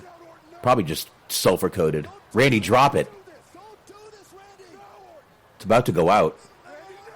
Oh, and the Fiend is on fire. Flaming Fiend? Okay, you can tell there's not hands in there. You can tell there's no hands in that jacket. You can see it's a stuffed jacket. The old gimmick jacket? And the flames are... yeah, you can see it. You can see it's flat. It's stuffed. Oh, yeah, definitely. I would never want the Fiend to be set on fire, but... Wow. Randy Orton wins this match by literally setting the Fiend on fire. You know what I think about is, like, back in the day, when I was a kid and they had, like, the whole Kane set the Undertaker's casket on fire, like, I still thought that shit was real. And, like, it was a little bit disturbing. Like, I thought that somehow Undertaker used, like, magic Undertaker powers to get out of it. I didn't think that they were going to, like, let him die. Wow. And I wasn't smart enough to realize you're not going to show somebody being murdered on television. But, like, if you're a kid, you think it's, like, legit, you just watch somebody burn to death, basically. That was really cool to see, man. I got to tell you, the last two matches really... I'm not saying the rest of the show was bad, but I think the last two matches really kind of put the show over the top. Smark, you are 100% sir. You got all 6 matches correct on this show. Very nice. And I think my reward is this Lex Luger documentary. Oh, there you go. Well, you enjoy that, but yeah, you did. You got every one of these matches right. I kind of like doing the picks right before the matches. I think we should, if we go live, we should do this from now on. I actually think it's a little better. Very nice. So every time we do these live pay-per-views like this, we'll do the picks right before the match. I don't see the problem with it. Yeah, I think it's a fun. I like the way of doing it that way. Yeah, that way if there's any switches in the matches, we'll be able to be right there and not have to go back or anything. So definitely good. Like I said, I think the last 2 matches really put this show over. That TLC match and this match right here. I got to say, this match right here, I fucking loved. Again, I'm a fire guy. Yeah, it's a lot of fun. Lot of fun. The way that match ended was really good. So I got to say, this pay-per-view wasn't as bad as I thought it was going to be. I wasn't looking forward to it, but once we got into it, I think the show went pretty damn quick. I mean, we've been sitting here since almost 5:30, Smark. Yeah, definitely. So, we got almost 3.5 hours of the show done. And I mean, I didn't let it sit for more than 5 minutes before we started, so we're close. But man, good pay-per-view. I'm glad we did it this way because my God, this would have been a hell of that last match. I wouldn't have been able to take notes on. Right. Yeah, it'd be hard to kind of like just talk about that before getting too deep into like how it ended. Yeah, definitely, man. So good show. I enjoyed it. I thought it was fun. I'm going to. Guess since we didn't do plugs in the beginning of the show, let me try to find our little take y'all drunken ass home music. There it is. I will put it here, and we will go ahead and knock these plugs out for the end of the show. But hey, everyone that joined the chat, really appreciate you guys coming on in here and doing this live thing with us. Like I said, it's a lot easier. We knocked the pay-per-view out, and I think it's a lot more fun to watch with you. Watch with you, Smark, and you, the chat room, with you guys' feedback coming in, and it just makes it better, in my opinion. So on that note, I got to load the plugs up, too. Can't just have the music going. So I got the plugs right here. And on that note, we'll be back here Wednesday night, guys. Obviously, we already got this knocked out. I'll try to get this put up tonight. And that's it. We appreciate y'all showing up here. And of course, want to definitely check out the High Marks, those guys right there. You can check them out right here on Mixler at mixler.com/metalmittnetwork. Double up those T's in Mitt. Mixler.com/metalmittnetwork. Sundays, 8:30 p.m. Eastern Time is when you can see them. Listen to them, actually. And, of course, Bobby Anthem and Bobby Blades, The Inhuman Experience. Now, they are taking a little bit of a hiatus. No problems or anything. They got a little burnt out, too, so they're just taking a little bit of a hiatus, but they will be back. They are putting up shows. Still subscribe to that channel.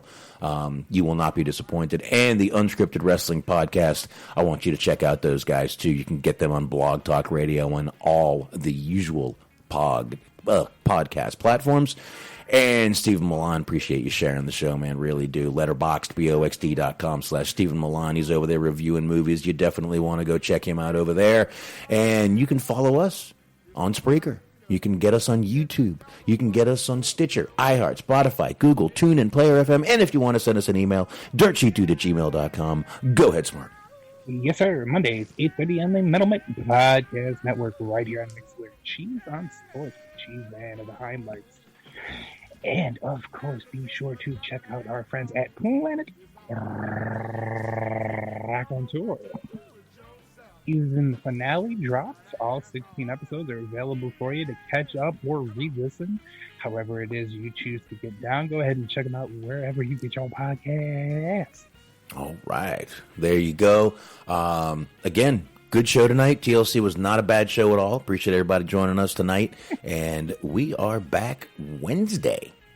Also, I guess shout out to Baron Corbin since SBC says he needs a 12. Yeah, whatever. And once again, real quick, for Wednesday, we will be talking NXT since AEW is coming on late. We're not even sure what time AEW is really going to be coming on. Yeah, so this game's going to run long. Yeah, so we will be talking NXT and Raw coming up this Wednesday. Just want to kind of give you guys a little heads up on that. And on that note, Wednesday night, we'll be back. Adios.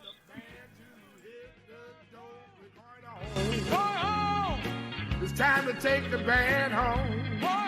It's all right if you